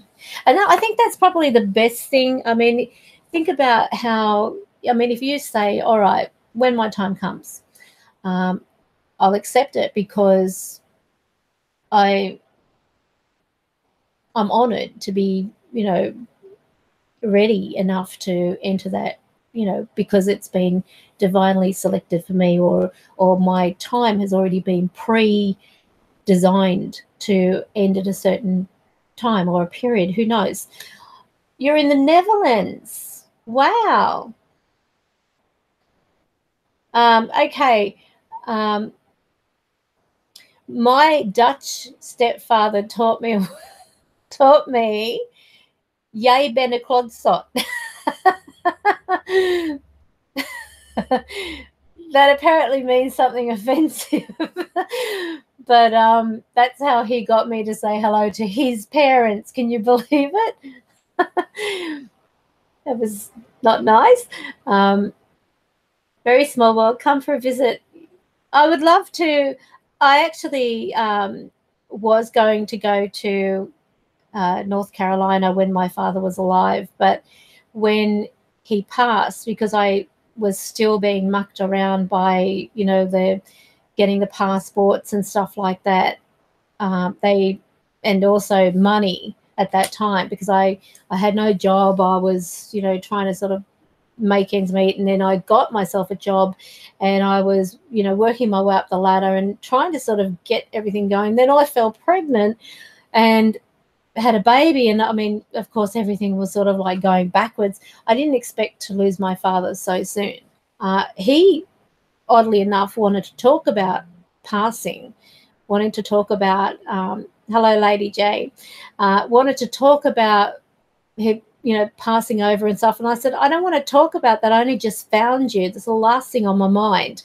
So I would always avoid the topic. I would always, you know, I don't want to talk about that. And I could kick myself because he wanted to talk about it because he knew something, and he actually had problems with his blood and so on. And I don't know whether you know the story, but when he was in his 20s or 30s or something like that, he actually had a gunshot to his head, and he ended up being, you know, pretty much paralyzed, unable to walk, that type of thing. And it's like his life at that time, he felt, had ended because he was not able to do anything that he loved. Everything had changed for him. His wife deserted him because she couldn't put up with a man who was incapacitated, if you want to put it that way. And it was pretty bad. I mean, the way he described that, he even asked God why he let him live. And then he said to me, now I know why God let me live. He said, it's because my little girl was looking for me. And I was looking for him all my life. And I found him the day after I gave up on God. I basically said, you know, what am I praying for you for? You're not even listening to me. I don't even believe you exist, you know. And I was really giving him a, you know, an e-bashing. And I literally cried myself to sleep. And I said, you know, I wipe my hands of you. You couldn't be bothered about me. I can't be bothered about you. And that was my attitude. And the very next day, may God strike me dead. May lightning fall through this roof and destroy me if I'm lying. The very next day, I was a heavy smoker back then. I used to smoke one cigarette after another before the first cigarette had finished. It was like puff, puff, puff, puff, puff. And anyway, I sat at my computer and I'd got my daughter off to school, sat at my computer, had my coffee, my cigarette. That was my breakfast, by the way, and was checking my emails. And then I went on the browser, and on the browser was this tab that wasn't there the day before. And I thought, what the hell, you know, is this a virus or something? And I couldn't be bothered about anything. I had lost all enthusiasm. I was depressed. I was miserable. So I thought, oh, bugger it, I'll click it. You know, might as well infect the computer. That's how I just didn't care. And that was my only outlet to the outside world, was the computer, basically. So I clicked on this, and to my surprise, in this drop-down link, it had People Finder, and there were two websites there. One was switchboard.com, and the other one, I can't tell you what it was. But something sort of like, oh, hang on a minute, I recalled having a go at God that night before, and then all of a sudden there's this thing on my browser that wasn't there the day before. And I thought, I wonder. So I clicked on the switchboard.com, and I kid you not, that page that opened looked like a child put it together. It was so basic. And I thought, okay, well, you know, it's got first name, middle initial, optional, surname, and then it had select a state, and at the top was an American site. There was the word any state you could select, and then it had age optional. So what I did, the name that my aunt told me, because my mother would never talk about my dad, I put in Randy, which was the name they told me. I didn't know whether it was like a nickname or it was his actual name. So I put Randy, and they told me his middle name was Lawrence. So I put L because it only had one letter. And then the surname Kiva. So I didn't know how the proper spelling was. So I just put K-E-E-V-E-R. And then I selected any state. And then I thought I'll put in my mother's age. So I'll put, what was it at the time? I think she was 40 something. I put in her age. And, well, hang on, was she 40 or 50 something? Anyway, cut a long story short, there were 3 Randy Kivas. One had my mother's age. And it was so weird because, like, it was so easy, you know, and I had honestly for years tried to find my dad. I had even gone to the Sydney Library looking up, you know, looking at the old newspapers on the fish, on the microfiche. I don't know whether you're familiar with that. It's like a database of old newspaper clippings, and they're on slides. And so I went through the microfiche, and I was looking up all the ships that came into Sydney around that time, you know, like the year before my birth, the year of my birth kind of thing. And I couldn't find anything. I just, no matter what, for the life of me, I couldn't find anything. And I thought I'm never going to find my dad. And this site, bang. And don't think I hadn't gone trying to look online previously when I got the computer. Oh, I was like, I wanted to know my roots, and nothing. So I thought, okay, it's the thing that took me back was not only was there a name and a state, there was an address and a phone number to boot. So I thought, I'm going to call my service provider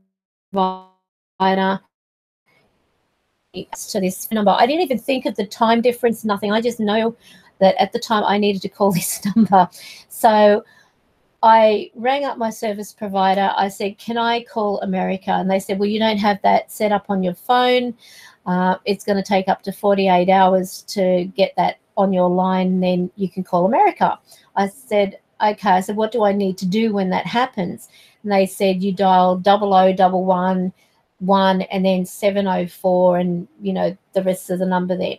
So I said, okay. So when I got off the phone, I sort of took the gloves off and I said, okay, if this is God, you know, and I was like, by this, because of being so angry the night before and crying myself to sleep like a baby, I was very doubtful. I thought, he doesn't exist. You know, I'm stupid talking to myself. But anyway, I said, if this is God, you will make it possible right now for me to dial that number and get through to that line. And mind you, just to sort of add to this as well, the lady said to me that they would have someone call me from the service provider Optus to let me know when my line was active with that thing. So she said it would probably be next day or the day after. So I said, okay. But anyway, I said to God, if this is you and you have led me to this, you will make it possible for me to make that call right now and get through. And so I dialed the number, and I was shaking when I was dialing. And so I dialed the number. There was this man that the phone rang, and this man answered with a very broad accent saying, hello. And I said, oh, hello. And I was like taken back because the woman just told me it would take up to 48 hours and someone would call me. And then here I am saying to God, if this is you, you'll make it possible. And I got through. No problem at all. I mean, it wasn't like you ring the phone number and then it dropped out. I actually got through. I got to speak to this person on the other end of the line. Turned out he was my father, because I put him through a series of questions, and the most amazing thing was he accepted me without question. He asked me to send him a photo of what I look like, and he said he could see his mother in me. He said, you're definitely mine. He didn't query it. I mean, I could have been anybody. I could have been a complete stranger out for, you know, whatever I could get out of this poor man. If I had known anything about him, you know, being in a wheelchair and stuff like that, being paralyzed, for all he knew, I could have been someone out to try and get an inheritance. But I just wanted to know my father. I wanted to know my roots. And so I remember when we were talking, and I asked him these questions, and he said, yes, I was in the Navy, and yes, I did go out to Sydney, Australia. And I said, and do you remember a lady by the name of Diana? And he went quiet, and he said, oh, Lord, I think I know what this call's all about. He told me, yes, he did remember. He said, and she wrote to me, but my shipmates threw the letter overboard. He said, honey, I always questioned if I was a father, but I didn't know what to do, because my shipmates had said to me, and, you know, his captain said to him, don't fall for that. Don't fall for that. You know, she's looking for a dual citizenship. She's probably not even pregnant. She'll probably, you know, want to get married, and, you know, and then all of a sudden there's no baby. You know, there's no existence of a baby. And, you know, if she could be sleeping with you, how do you know she hasn't slept with other people? And, you know, that type of thing. So they thought, you know, the best of intentions, that they were saving him from something, you know, that, you know, he could have got into, because he was only a young boy at the time, or a young man, not a boy. But he was on the West Wind icebreaker, and they used to cut the ice in the Antarctic to actually allow the ships to go through. So yes, and it's true. It does, Tara. It happens a lot in the military. But it ended up, I mean, first of all, there was a letter that my mother wrote stating that she was going to give me up for adoption, that type of thing. Hang on a second. I think I've actually got the thing here. So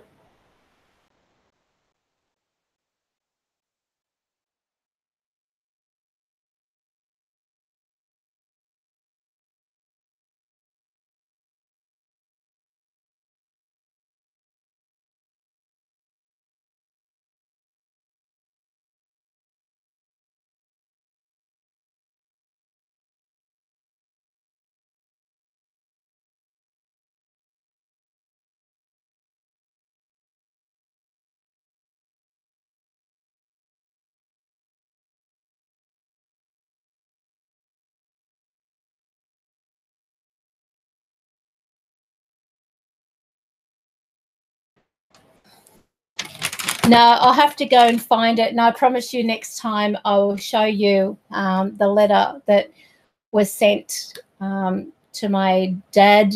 Actually, my mother sent a photo after she decided to keep me, because the first letter, they said in it, or my mother said in it, that she was going to adopt me out, that she just wanted him to know that he was a father.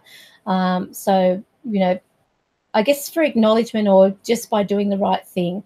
She said in the letter she wasn't looking for any money, but when she decided to keep me and not adopt me out, she said, just, you know, if you can, if you want, you can send a birthday card or a Christmas card, you know, just, I don't want any money. I'm not contacting you for any money. So that letter never got to him.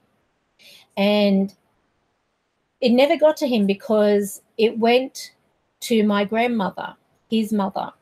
And she even said to me, God forgive me, I never gave it to him, because by then, when that letter came, she said it came from the ship, because his address initially was with my grandmother, of course.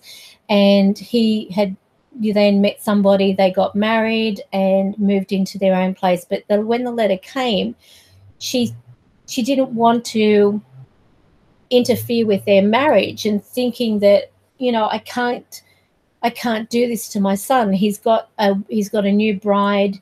He's got his whole life ahead of him. This is something that, you know, obviously the woman's not looking for any money off him or alimony or anything like that. So he doesn't really need to see it. But I mean, it was sad, because in a way, my grandmother, she held on to that for years.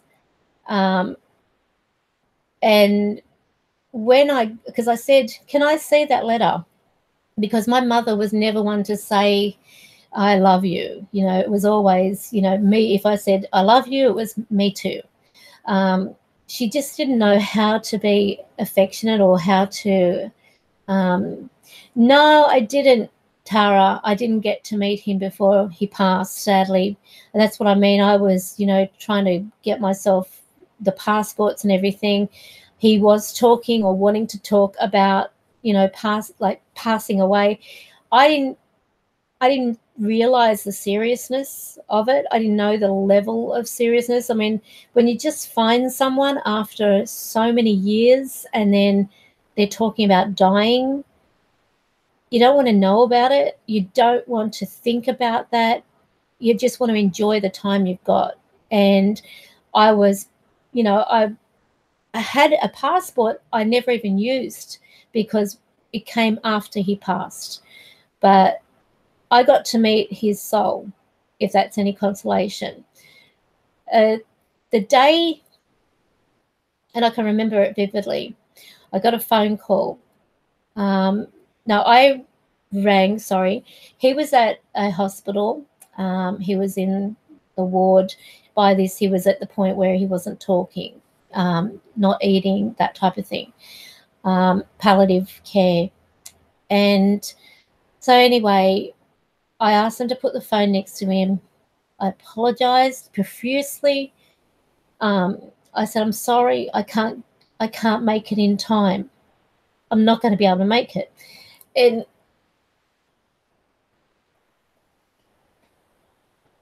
that was really hard. But then I don't know what it was that came over me. I was in my room. I think I was folding up things, putting them away. And I had this, it was just like quiet. Just, I closed my eyes. Everything was quiet. And I was thinking, I was reflecting on him. About 5-10 minutes later, the phone rang. And I knew what the phone call was about. So I picked up the phone. I said, I know. I don't even know why I said that. I just said, I know. And Lynn, his then partner, who, by the way, I mean, this woman, I don't understand a damn thing that went on with her, because often my dad would complain about her, you know, like him being in a wheelchair, she would put things in the way where he couldn't get past the wheel, like the wheels of the chair past things. I thought he was just, you know, grumbling. Then he said she, you know, like over phone calls, she hasn't even bothered to make me any dinner, but she got herself some on the way home from the school because she was a teacher and everything. And I said, oh, you know, and like, but then all of a sudden there'd be other occasions where he'd be talking fondly of her. So I just thought it was, you know, typical when you get grumpy with your partner type of thing. But anyway, she said to me, he's gone. And I said, yeah, I know. But then all of a sudden, it was like a truck hit me. I've got to clean up. I've got to get the house in order. He's on his way. I knew that my dad would come. I just knew. There was no ifs or buts about it. I had to have the place spick and span, like a visitor coming. So I couldn't stop. I was like on burnout, you know, got to get this house ready, got to get it prepared. I was lying in bed and just, you know, with my eyes closed, thinking about the last few years of, you know, having the chance to get to know him, get to find out we've got so much in common. And I remember him saying at one point there that he believed in spirit and stuff like that, and that he would do me a favor, that if, you know, when his time comes, and this was also part of his conversation with me about death, he said, he said, if there is an afterlife, you know, because he said, I believe, he said, but I haven't personally had any real encounters thing. He said, but if there is, he said, I'll help you prove it. I'll do what I can to show others, you know, that there is. And I think he has. I really do. I believe in my heart with the fact that, you know, that e.v.p that I captured of him saying, I'm the proudest father in the whole wide world. I mean, like, that was class A.5. It was like class AA plus. The incredible clarity that came through from it. I mean, initially when I was holding the phone, this isn't the actual phone that I use, I had my finger, I don't know why, I was like holding my hand over the actual mic at the bottom. And I moved it, which allowed more clarity to come through. And I'm saying, can you talk into this? Because I wanted to record him. I didn't want to just have it, you know, something I remember. I wanted to have some physical, something that I can play back and listen to. And I mean, at the time, I wasn't even going to share it with anybody. And then I remembered that he did say, share it with the others. And I even had that on the actual recording where he's saying, share it with the others. And so that's when I uploaded it. It's been a very popular, it's been over 17,000 views on that one video. And it's blown me away. I mean, like, sure, it's nothing where in that particular video you're seeing anything because you've just got the audio and a black background with the words popping up. But I feel like it's a powerful message because what it also shows is that there is an afterlife. He says, quite literally, there is a whole new world for you. And this was a disembodied voice of my father around me. When I was recording this, I had my eyes shut. I knew I didn't have to open my eyes to feel or see him or hear him. And having that recording was so important to me. But then it wasn't until afterwards then I thought, I will share it. I will share it with other people. I've had a few that say, I can't hear anything. And I can't understand a word, you know. And then you've got people saying, I couldn't hear it.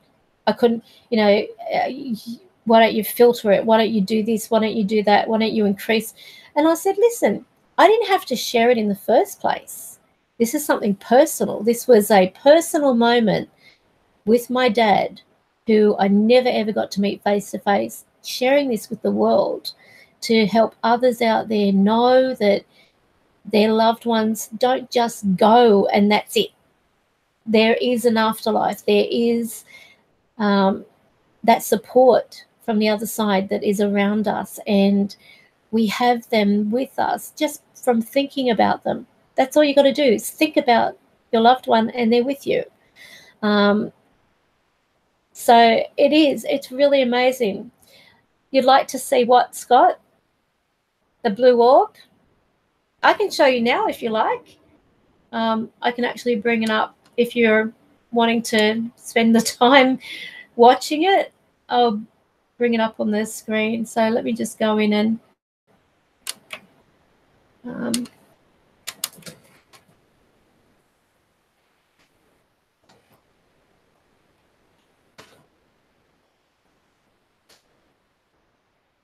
where is it?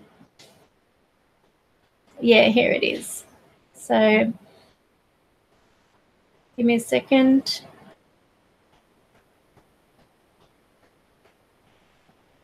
So I'll share the screen so you can see it.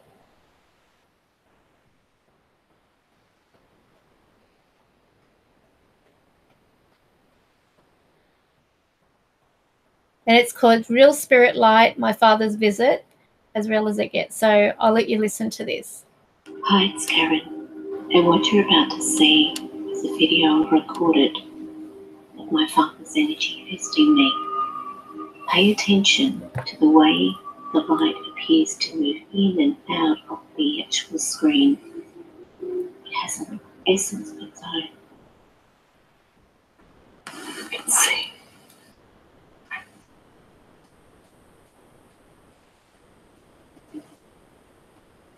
Is that you, Dad? Can you show me that light again?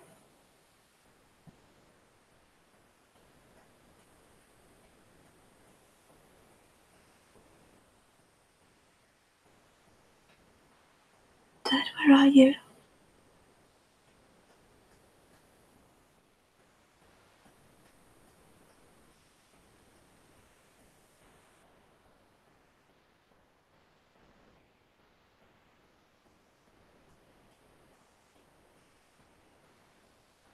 That was supposed to be a close-up.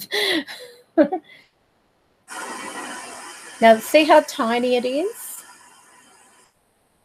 That's how tiny the light. Can you make the light brighter?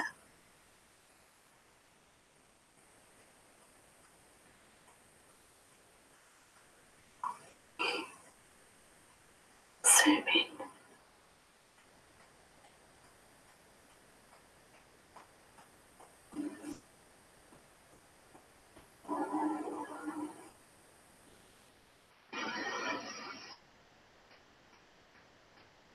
Now, this is zoomed up.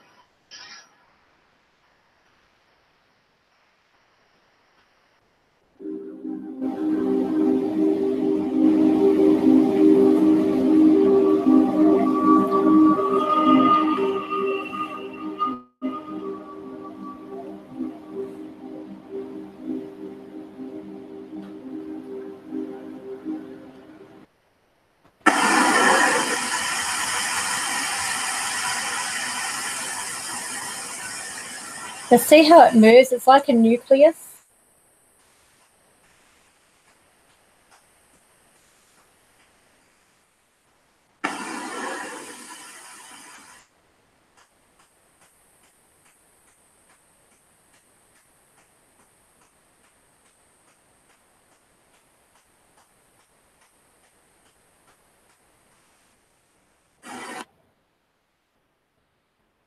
Now this is slowed down and zoomed. So look at the way it moves.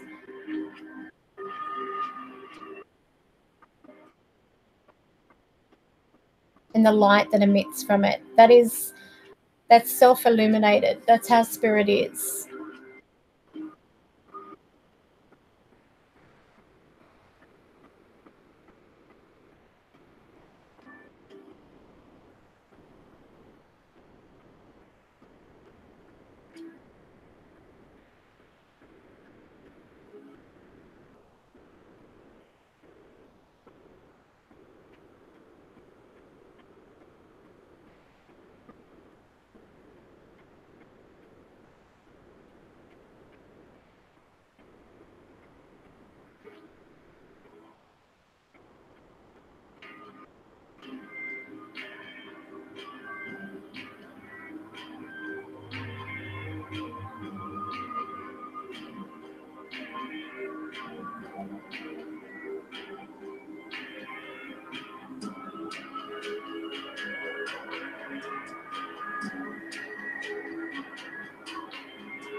Where'd you go, Dad?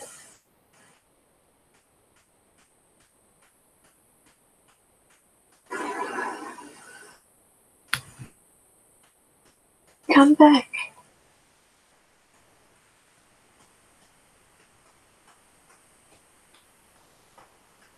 Come back, Dad.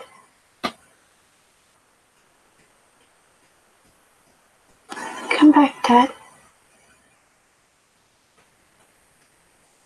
So if you watch the actual video, wear headphones. Oh, well. Very faint. You're trying so hard. I don't know why the light is so small. Can you make it larger?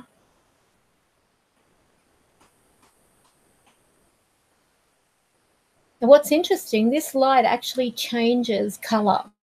So I don't know whether it's because they're drawing on the energy. Dad, can you move the light up? But you'll actually see it later. Can you make the You'll orb see move it more? change into like a reddy colour. And that's not meaning it's a negative entity. It's just that they're drawing on the energy around to be able to manifest.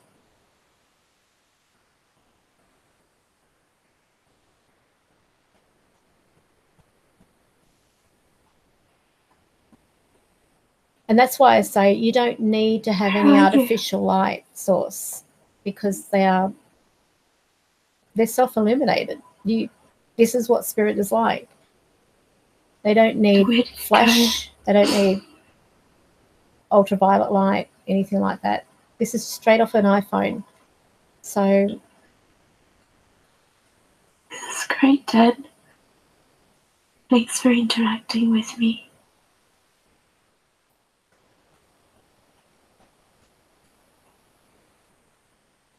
Where is it? Can you appear again? Please?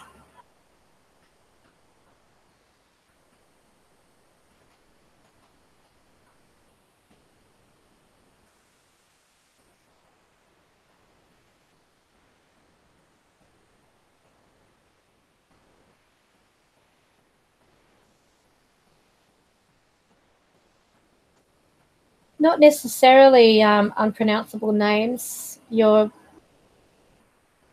note says the problem is to get this phenomena, you need to pay a high price. That's mostly great. that someone you love dies. But if you've got a respect for the afterlife, if you've got respect for spirit, and you have ones that, you know that you're not going to abuse their trust, spirit world now. they will. I can imagine how free you must feel. They will actually do whatever cooperate. You want. Go wherever you if want. you state your intent. Think of someone and you're with them. so wonderful. If you agree, can you make the light shine even brighter?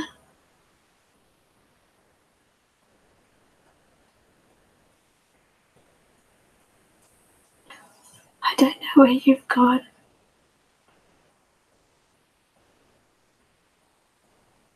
but I'm loving this, Dad. I'm loving the fact that you can be here with me. Even if it's just like a tiny light, that's enough at the moment. Gives me a way of knowing that you're around me.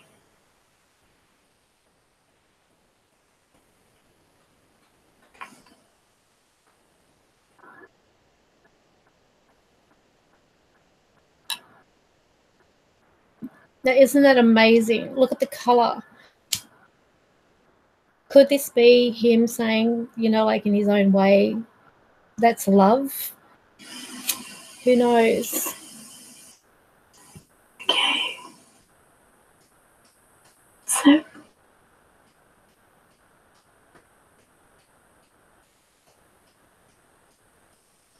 can you appear again, Dad? Poor man. Please? Have a good night, Springtrap. A great weekend too.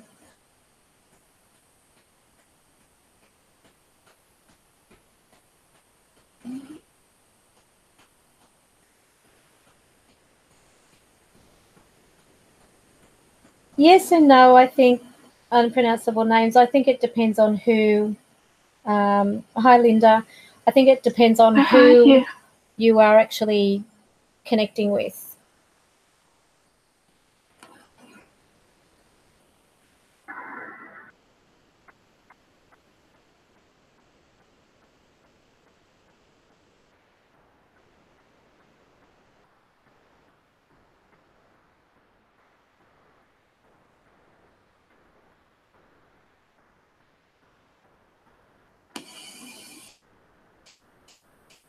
Okay. Interesting.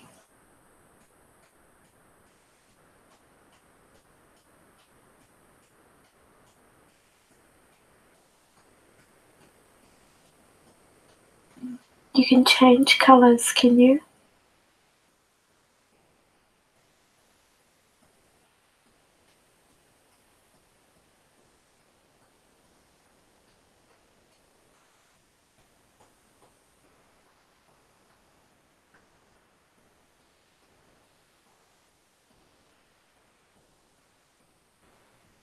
Can you make more than one light, Dad?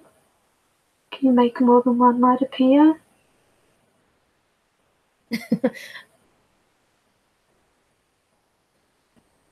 Bless his heart, he was trying. Will you help me show people out there whose hearts are breaking, who need the hope of knowing that there is life after this life? Will you help me, Dad? Will you help me in letting them know? Can you come up and talk into this and perhaps tell them in your own words?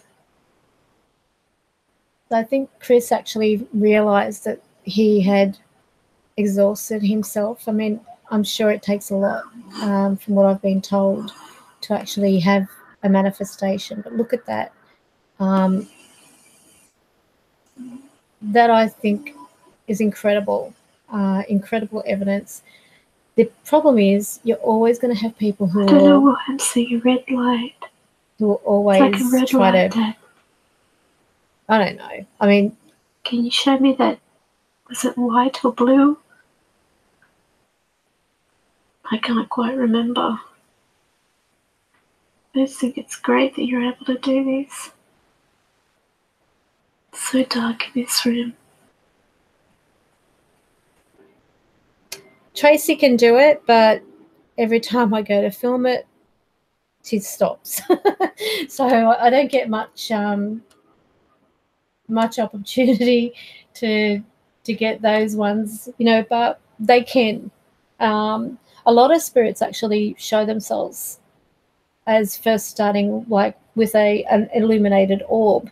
The ones that actually physically manifest, it's incredible the way that they appear. They tend to just from the ground up. It's really hard to put it into words because of the fact that unless someone, you know, unless you've seen it, it's like trying to explain to someone what a color is.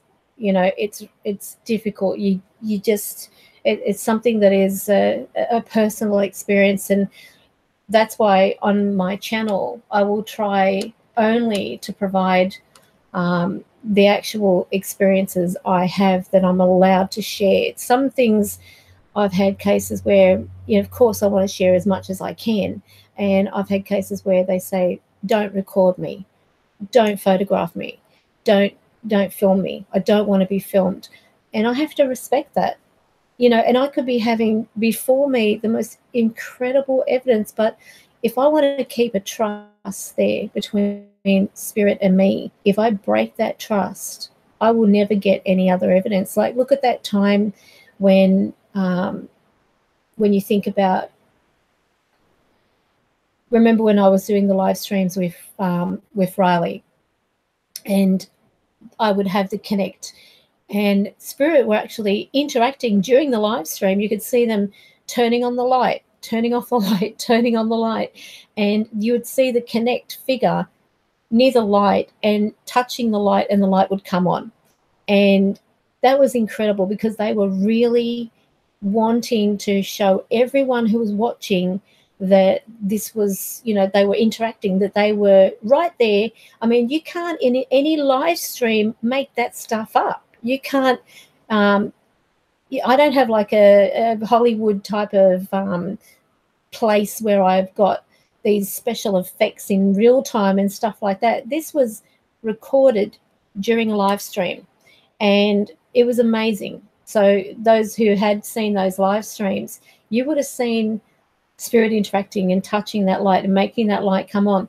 Now, the reason they stopped was there was a video, I think it was Duck of Truth who put it out and used a clip of my video in a, I mean, he said that he meant nothing by it. He meant no offense. It wasn't necessarily me that was offended, but the spirits were upset. Tracy, Chris, they said, we will never do that again on camera again. And I was really upset because I thought I have let them down. And I, even though it wasn't like me saying, you know, like, or making a mockery of them or anything like that. I mean, both Order and I were, you're doing great, you're doing really well. And then Duck of Truth, he put up about, you know, that this is all just, you know, the connectors got like a, it's not real kind of thing, or words to that effect. I mean, I question things with the Connect when you've got a figure up against a wall or up against the doorway and it's just moving, you know, as the camera moves. If you move the camera and you say put your arm up, and then all of a sudden like it tracks that rest of the door and then the arm goes up, that is not enough evidence in my opinion. But with the evidence I capture and I share, that I prefer them, you know, if they're going to be appearing, don't stand up against the door. Don't stand up against a wall. Stand in the doorway. You know, maybe they will change their minds someday, but, you know, what do? You can't force them. I've even captured, I mean, because there were many times I was saying, and I think I actually told Andrew Openlander, who designed the Andy's box, which is this device here. I told him about how I was seeing spirits climbing into it and actually appearing to communicate from inside the box. And there have been times where I've seen the orbs actually physically go into the spirit box. And I thought, oh, if only I could capture them doing that. And then when I got that SLX X cam, I had the opportunity, and I actually captured spirit climbing into the Andes box. Now, that was physically moving. It was motioning. It was going into that box. That was probably one of the best evidence of spirit being able to manipulate a spirit box, and in a way that it is a part of it. And even in the actual video, you can hear one say, "Get out," because there was already one in there. So, and then I've got the video where I've got Tracy straddling a cat in my living room, and just doing this to the back of the cat, like tapping on the back of the cat. I'll just move that down to you see. So she's going like this on the back of the cat, and she straddled the cat, lapping it all up. And then as soon as she goes, the cat walks off, and you can actually hear her say, "Where's Pussy?" What's this? Have you ever heard things like can't reach the door or not being able to open doors? I've actually got them opening and closing doors on Connect. So to answer that, no, I haven't heard them say that, but I've actually captured them opening a door. At the office, I had a case where the office door, I actually tied a bit of string around it, and this small child spirit was having a ball just shutting the door. So he would close it, but I didn't have the lock, the latch, so that it just completely locked. I had the latch turned so that when you close it, it would be easily to just open. So I tied a bit of string around it, and every time he'd shut it, I'd open the door, and then he'd push it, and you'd actually see him physically lean against it, push the door, and a big heavy glass door, and he would close it. And he was so excited, he'd even do like a little jig because he got the door shut, and then I'd open it. So I was having fun with him, and he loved it. He actually loved being a part of it. Tracy was 8, to answer that question, Tara. So yeah, she's 8 years old. Hello, ODSD Shadow Demon. So I'll show you if you want. I've probably shown you all before, but I'll show you the one where Tracy is actually with the cats. And this is what I mean. If you're going to have, this is actually a good one, the culprit. So I'll take you to my page so you can actually see, and you'll be able to see where to look as well.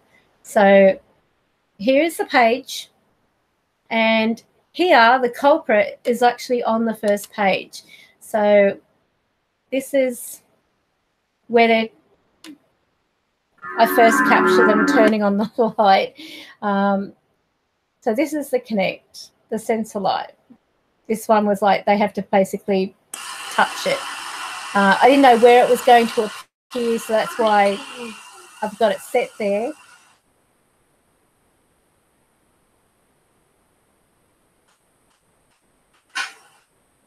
Hear the knock? That's in the room. There's noises going on in the room. I'm just holding a camera up to the screen because I didn't have any type of like recording from the screen device. So this is just held up near the display.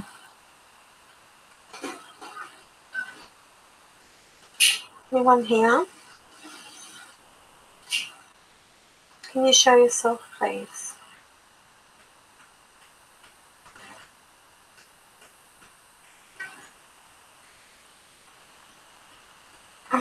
Wow, amazing light, come on. Okay.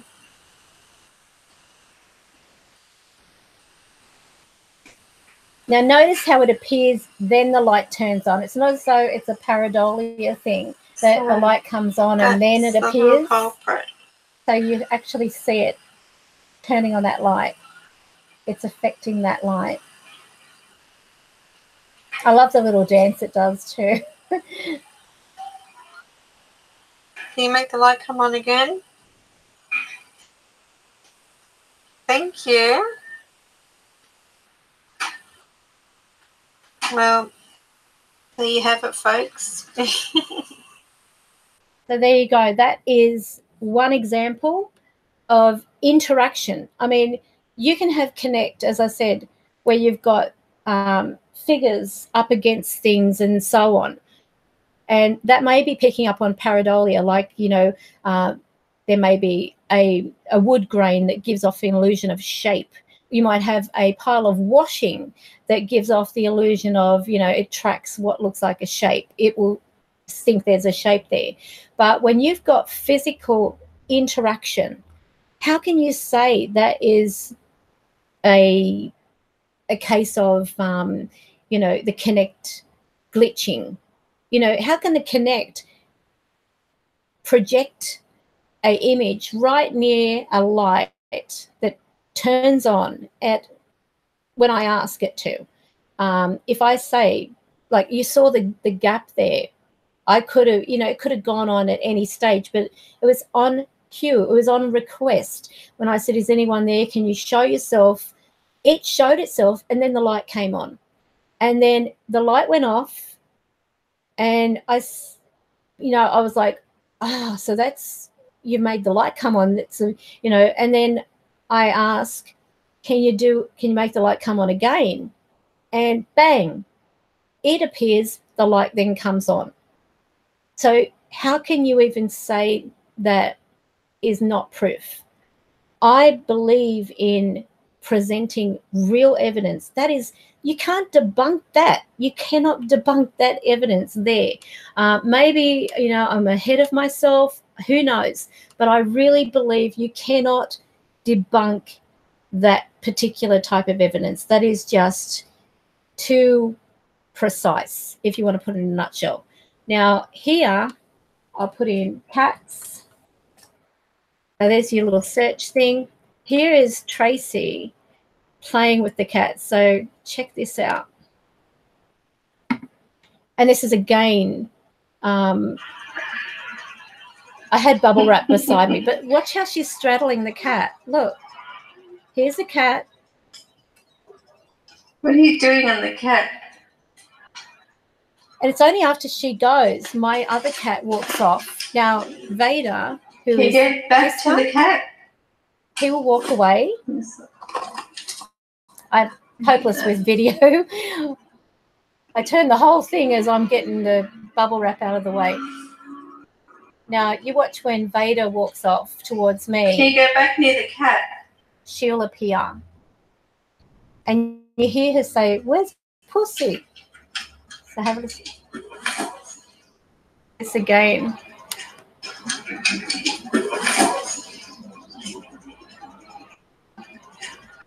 Now look, walking towards me. Hi. I saw you. So that walking towards What's your me name? captured on this.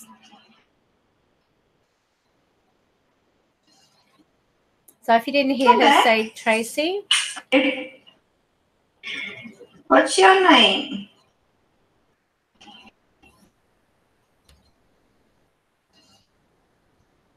Come back. You like the cat? Hi. You like the cat? Can you go and pet Pepper? So that was really interesting. I mean, being able to capture that and movement, that's a thing. You could see her physically walking towards me.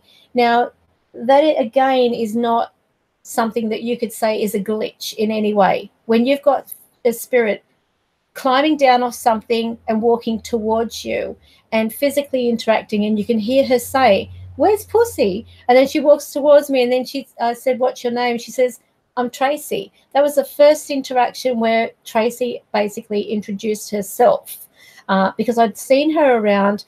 I didn't even think beforehand to get the connect or anything like that. I didn't even think about it because that was irrelevant. I mean, being a child, of course, also you don't want to, I don't know. I sort of, it's different if it's an adult, but a child, you sort of get a funny feeling like it's not right, it's not appropriate to, but she was okay with it. And I at that time was seeing how well this XCam actually worked, being a mobile connect, if you want to put it in a nutshell.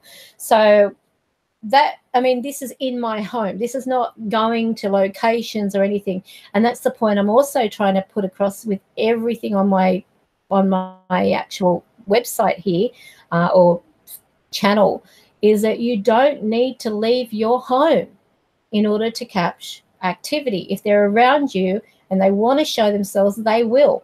But don't force them. Like, she knew I was recording, and she was there playing physically with the cat, and the cat was sitting there lapping it up.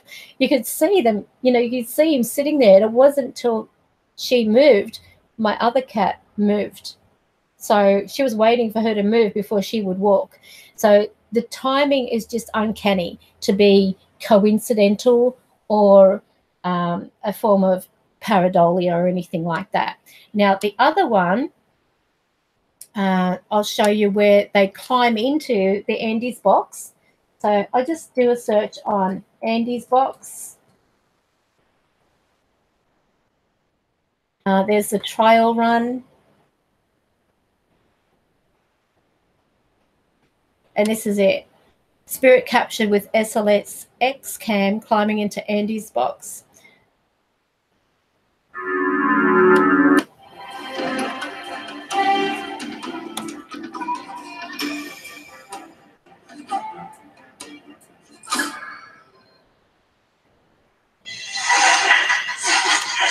Now I'll just pause that. I've got the Andy's box here. It's sitting on top of a large box. This is in the short hall. So pay attention. Did that thing open? Can you touch the box, please? What is your name? It's supposed to be a Y, not taunt. If you go, see, it climbed into the box. Now watch this one. There's actually a microphone there that you can speak into.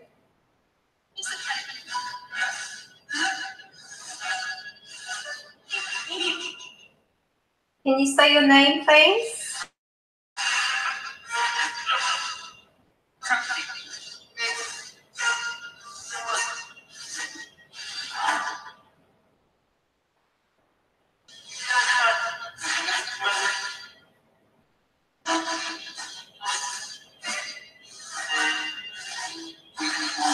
Can you touch the box?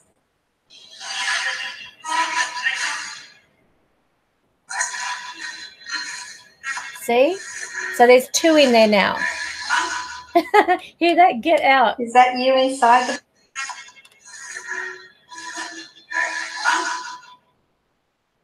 Is that you inside the box now?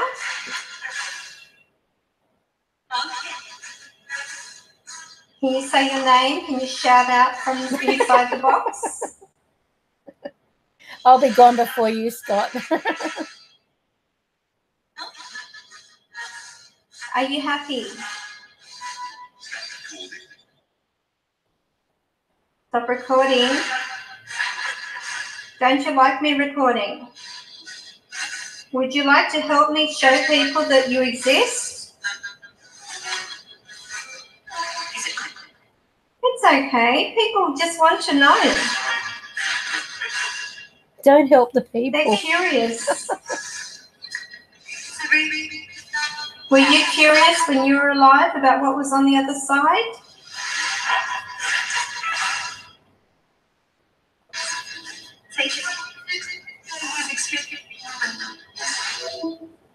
Are you happy?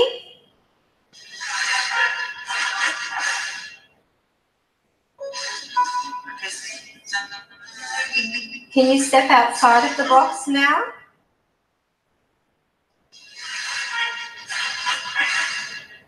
Can you appear outside of the box now?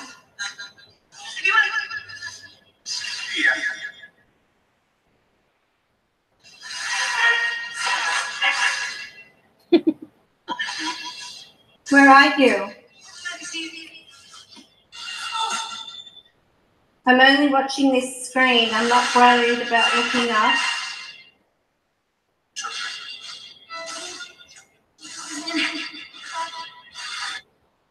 Do you know my name? All I Yes. heard at the time was Karen. Thank you for your time. Bye-bye.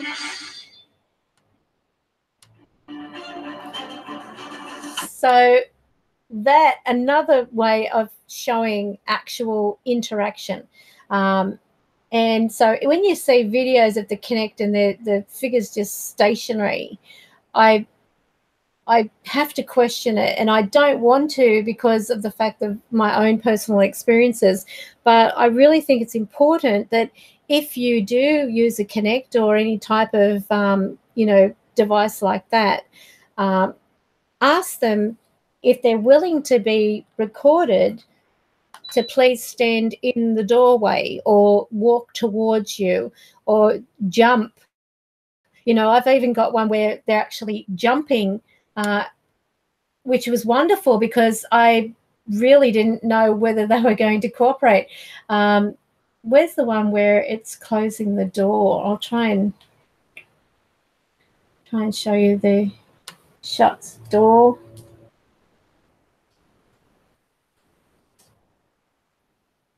I'll put door. I'll just put the word door in there. Here it is. Now look at the lighting. This is see, watch him use his foot.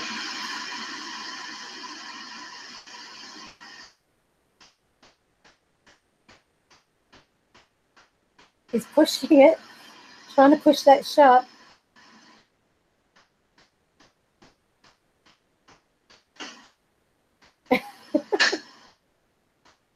I'm pulling it open.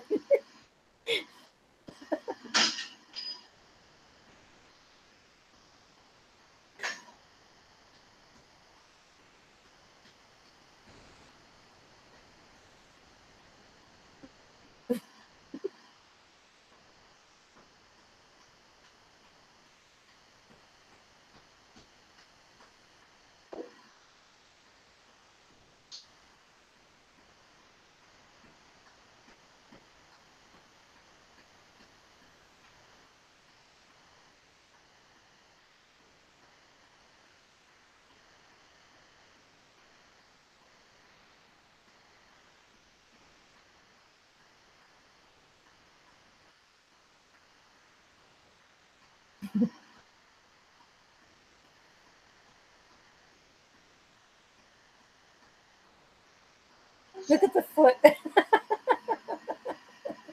He had his foot up against the glass, trying so hard to push it. But he loved it. He loved having fun with that door.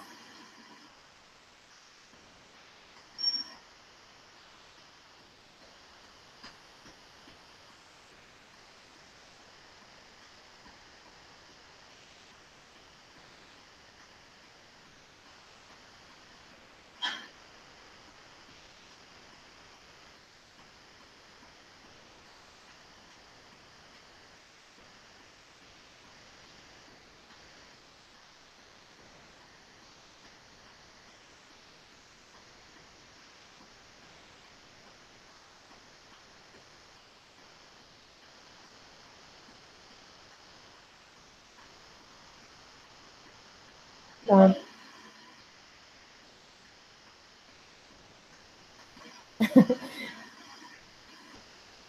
he must have entertained himself at that door for a good hour. That was right between clients. He loved it. Absolutely loved it. Because it actually showed that he could do something to, you know, physical in our world. So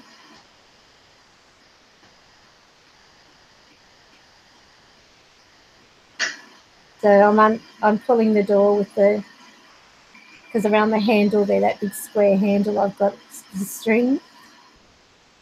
And he's using his little foot to push the door shut.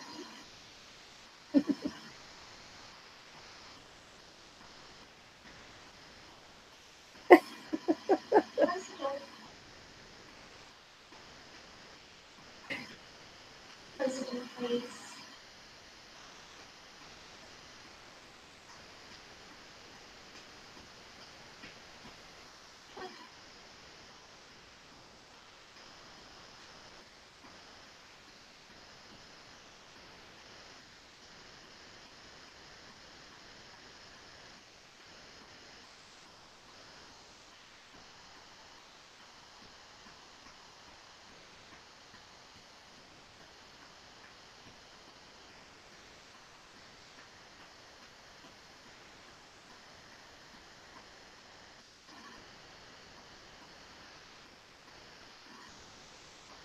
He's really trying here.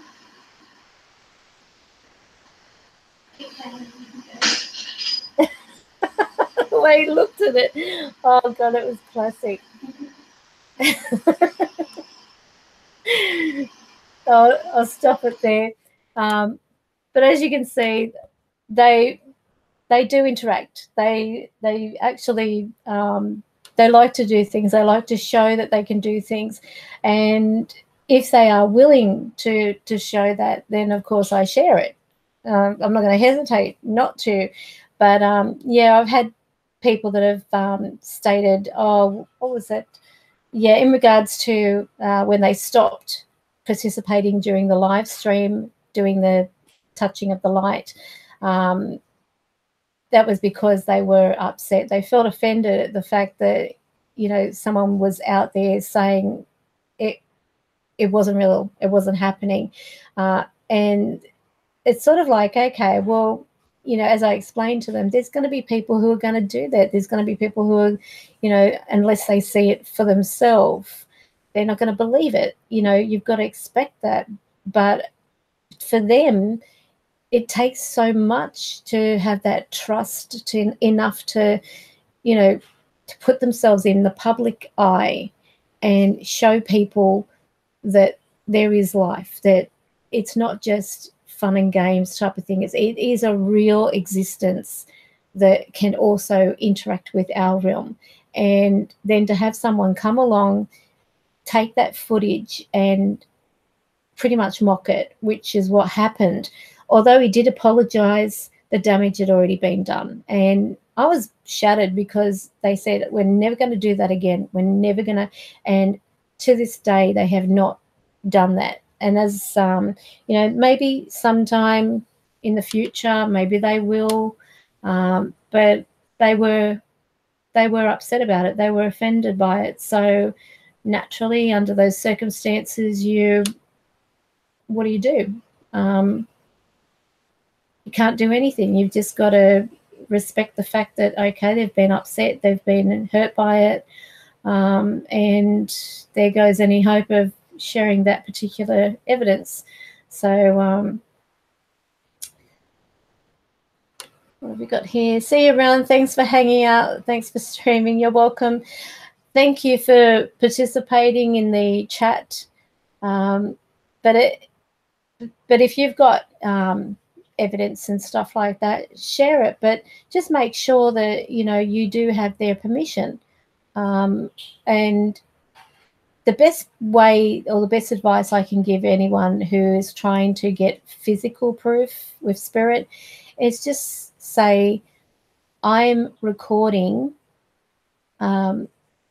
if there is anyone present who wishes to allow me to show the proof to the world, and you've got to be honest, that's what you're doing, I would be absolutely honored if you would help me in proving life goes on after this existence.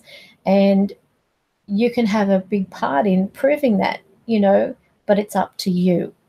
And as long as you give them an opportunity, you know, to want to participate or opt out, you're not forcing them, you're not being offensive, you're not being rude to them if they don't want to. I mean, people who try and swear at spirits and trying to rile them, even if they've been a bad spirit in this life, say they were a bad person.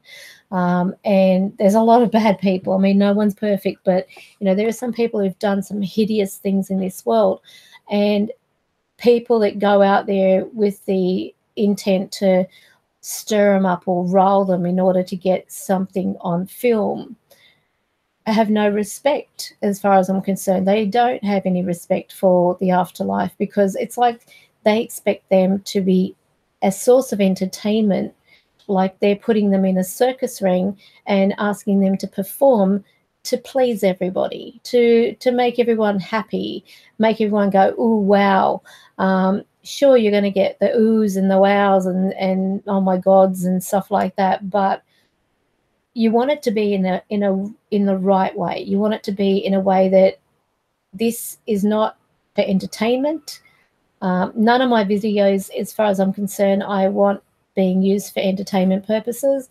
I want people to be able to learn something from my experience, to have an opportunity to probably, you know, put that into their own way of investigating, to, you know, by showing or demonstrating that you don't have to be rude to have a spirit interact with you, and talk to them like they're normal people. Don't talk to them like they're imbeciles or they're simple, because, you know, like when people say, for example, what was it? Oh, just trying to think of some of the things. I mean, you get the idea. People, there's so many people, I don't know what it is. They tend to think that when you're on the other side, you're suddenly simple. You're thick, and you don't treat them like that. They're very intelligent. They're a lot more intelligent than we are, because they've already reached a higher level of consciousness and existence than we will in this lifetime know. So you're going, I'm sorry. But when you actually interact with spirit, know that even if you don't feel anyone around you right now and you begin speaking to spirit, you bring like a welcoming energy to you. You can attract the spirits to you. What's this? There's one YouTuber, can't remember his name, but he's so disrespectful to the spirits. I've never seen such a thing. Oh, that would be Tim from he's yeah, no, Tim. He is very rude, very obnoxious, and they also, if you pay attention to their live streams and everything, they are already telling people what's going to happen in their live streams before the live streams even started. Even I'm not that good that I can tell you what will happen. As I mentioned, you can't preempt what spirit will or won't do. It's impossible. It's a physical impossibility. Look at, for example, that one with Albert. When I first encountered Albert, we were renovating the office. We had the painters in there. We had the people putting the flooring, the bamboo flooring in, everything like that. And I said, I felt someone around me. And I thought, I wonder if they're connected to the office. And I was in there with my little camera thing. And I said, can you show yourself? And what was it? Well, can you tell me your name? That's right. I'm standing there. Now, the office, just to give you an idea of what it's like, it's in a corridor, inside a building, in a corridor where there's a plethora of different tiny offices, if you want to put it like that. So it's not on the street where people just walking off the street. They've got to go to the second level, walk down a corridor, and then it's on the right-hand side. So no wind passing through, no sunlight, only just like, you know, the fluorescent lights in the corridor itself. And the corridor flooring isn't carpeted. It's actually got, you know, the pebble in cement. It's very, very old, the building. So anyway, in this video, you can actually see when I say, can you tell me your name? Because I knew someone was around me. I didn't even know whether I was going to capture anything on the video. I thought, if anything, I would probably get an EVP tops. And in that, on the floor were some boxes that were there for the bamboo flooring, that type of thing. So they were quite heavy and they were already set, basically. And behind that, I had a display cabinet, like a glass display cabinet with the lights in it, type of thing. That was just like in there with nothing in it. So obviously the good advantage of that is it showed my reflection, where I had my, you know, hand, my arm down beside my side, my left arm down, and I was holding the camera with my right hand. In the reflection of the actual cabinet, you'll see a white box that's on the floor slide off and hit the wall. This slides off to the left. At the same time that box slid off to the left, there is this shadow that comes in near my hand down by my side, on the wall.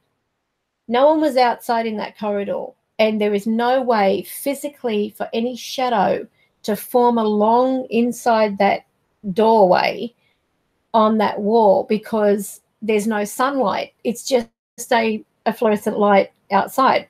So this shadow comes in and moves off, and as the shadow moves off away from my hand, you can actually see the reflection of that white box slide at the same time. What's this? Yes, live sci-fi. So that slides off, and then you hear him say, next time. So he wasn't going to tell me. That was demonstrating free will. That, in my opinion, was demonstrating that, you know, he had free will. It was his intention of not telling me just because I asked him what his name was. So then it took him nearly 2 months or so. I think it was 2 months, 2 weeks. I know there was a 2 around it, but at least that amount of time for him to tell me his name. So I don't know. This is how they are. You might not get a name. You might say next time, but probably the best thing to do would be to just show you the video. Show me the video. So what I'll do is I'll go in and I'll type in Albert. And here it is. So I'll let you watch it. I hope this isn't boring you. Okay, so this is it. Paranormal Activity Office Spirit Albert first appears. So you'll be able to.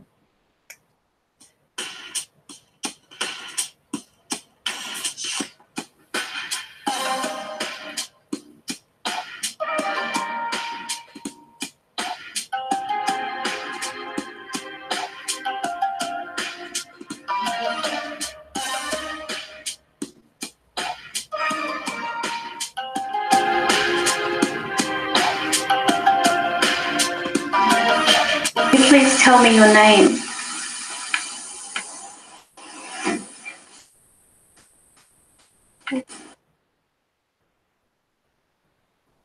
tell me your name.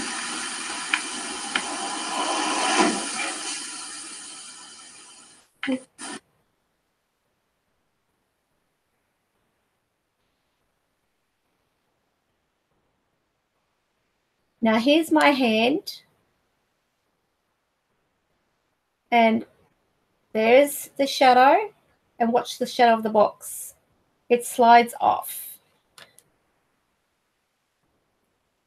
So I'm trying to give as much, and I've even darkened it here so you can see more detail.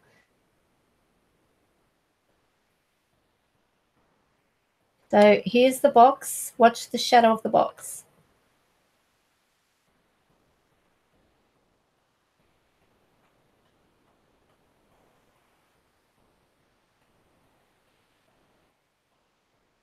As he moves off, the box moves as well. And I'm still standing still. I didn't move it. I didn't move at all. My hand's still in the same spot. That's Albert. Please tell me your name.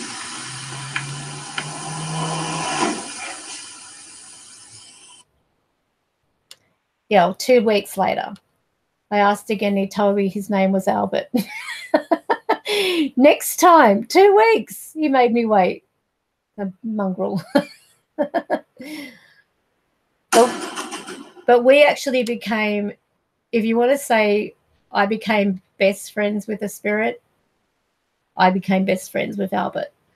The caught me one is phenomenal. This is where I actually caught Albert as an orb.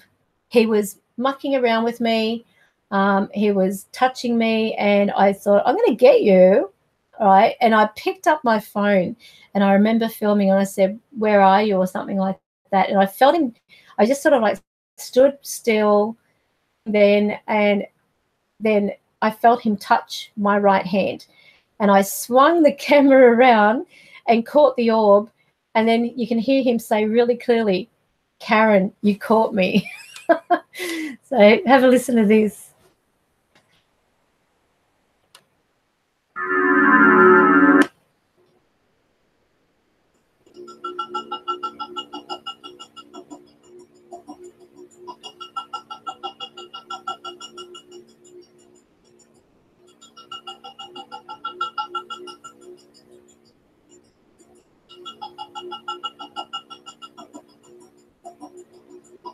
I don't know. I must have thought people read slow.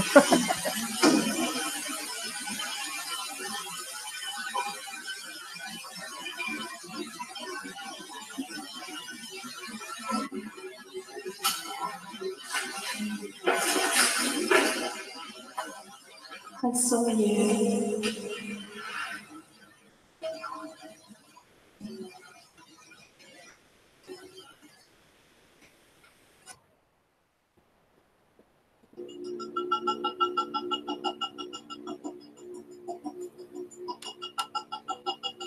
So I've actually got a video on here. If you have a look, it's the one on the Memories with Spirit Albert, Cheeky Antics and Communication. I've actually enhanced that section where he says, Karen, you caught me. So if you have a look at that one, I just heard someone beside me say, yeah. Are you around me, Albert?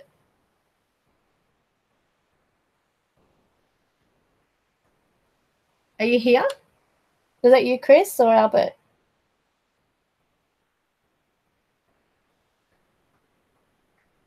Okay. No one's talking. Okay, so yeah, so if you have a look at that, Memories with Spirit Albert, Cheeky Antics and Communication, you'll get to see the kind of personality he is. He's so funny. And cheeky is an understatement. He's got so many incredible things that he helped me with in that time, and it was pretty sad because the only thing that I really miss about the office is him. It was so funny because there was like times where you had to say hello to Albert and you had to say goodbye to Albert every time you came into the office and when you left the office. And there was one day my assistant went over to pick up my headphones for me that I left, and she went in and I said, make sure you say hello to Albert. And just before as she went inside to the office, she goes into the back room to get the headphones, and you see on the actual camera, like the webcam, you see the orb go near the door and then go away before she comes back. As she's going out the door, she's trying to open the door. She can't open the door. She didn't say hello. So then she's juggling, like twisting around, trying to pull at the door. Then she must have realized, I didn't say hello to Albert. So you see her actually pause, and I couldn't stop laughing when I was watching it, because even the temperature changed in the room within that second. And I don't know whether it was her panic or what, but she said that she said hello to him, and she said it was so weird because all of a sudden the door opened. So you'll see that as well, if you don't. But he's very, very interactive. There were times though that he didn't want to do anything. He would tell me that things were a piece of junk, throw them, burn them. He'd make comments like that if he didn't think something was working, or it wasn't going to work. And then he would give me ideas on what was the best item to take out on location. He was really helpful. With Chris, he follows me like I can't go anywhere without Chris being around me. So I went to the hotel. I think it was because I was just feeling so relaxed, and I just dozed off. I wanted to stay awake all night, but I just couldn't. I was so burnt out. But Chris wanted me to leave. He wanted me to go home, and he really apparently played up. When I watched the footage, I thought, bloody hell, this was not to record him or to record his tantrum. This was to actually capture the spirits in that particular room. And there were quite a few. So very, very fascinating. But what's this? If one of those guys were taunting me, I would do the meanest things I could think of. I'd do nothing and let them run a reel on nothing. And you know what? That's the thing, though. With them, you've seen videos where they have done a live stream and they're saying demon caught on camera, demon caught on film, spiritual attack, possession, that type of thing. That is all BS. And they've even been caught out using string, using actual string to, move things and stuff. If you've got to go to that level just for a few people hitting or hitting the like button, you've got to question, why are these people even bothering? Why bother? If you get evidence, you get evidence. If you don't get evidence, still show that not every time you're going to have evidence. I will only upload, though, if I have evidence. And as you've seen tonight, it's pretty quiet around me. Occasionally, I don't know whether you've heard them talk. I've had Tracy and Chris in the room, and they're sort of like in the room, then they're out the room. And so, of course, they will at times talk. They will interact, but probably not intentionally. They may just not be aware that, they're that loud that not only am I hearing them, but they're coming through the recorder as well. But if you don't get anything, it's okay. It just means that you're keeping it real, and that's the important thing. So if you do have a live stream, or if you're watching a live stream and someone's put up like a preempt as, demon caught on camera, that type of thing, ask them to show you the evidence of this demon caught on camera that is in the title. Otherwise, tell them to change the title, because that is wrong. That is misleading. That is making people waste their time clicking on that because they're under the impression they're going to be seeing that. So they could be sitting through an entire live stream hoping to find or see this particular evidence that is supposed to be, you know, groundbreaking, and it's not there. It is just because this person has reeled you in with the promise that there's going to be this happening, and it's not happening. And that is really annoying. The other day, though, I was pleased to see people stating, look, don't put that up on your video if there's nothing there. So people are starting to sort of like wake up to that and bring that to attention. And that's what we need, especially in this field. We need people like you, like me, making sure that these people who are putting up clickbait stop doing it. Because I'm now getting to the point, I won't watch a video that is a live stream that has a title, Demon Caught on Camera, or Ouija board gone wrong, you know, unless they are going to present in that live stream, this is the evidence I've got here. This is what the title of the live stream is about, and I want to share this evidence with you. This is groundbreaking evidence, blah, blah, blah. Then that's different.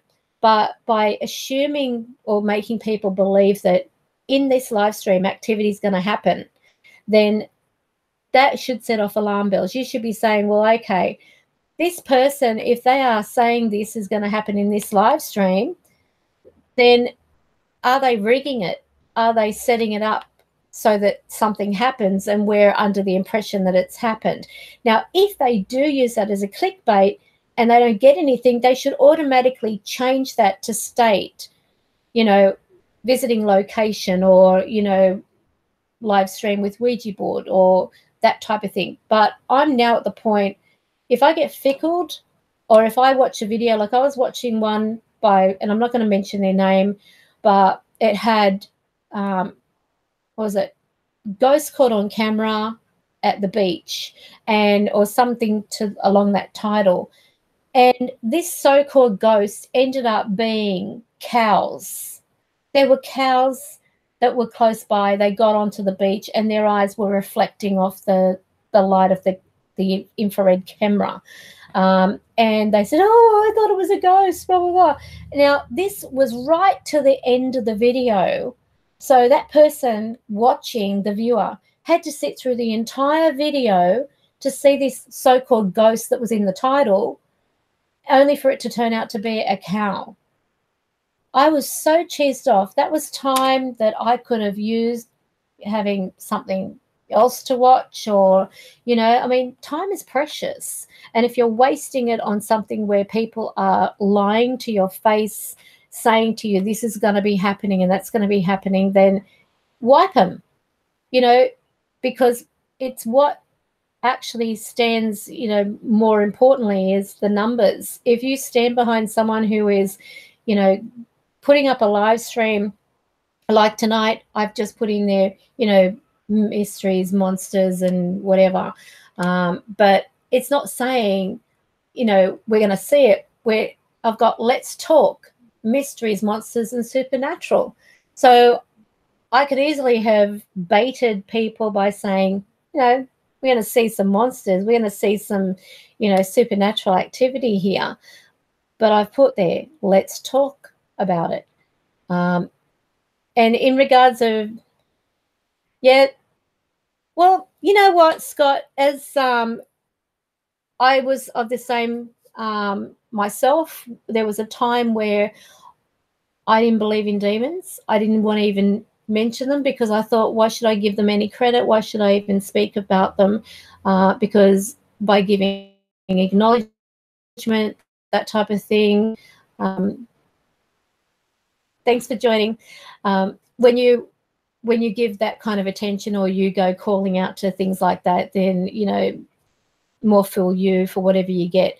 But I had an experience which you may have seen on my videos. I did not welcome that. I did not seek it. I did not call out to it. Nothing. It was something that happened during a actual reading with a person from Zimbabwe.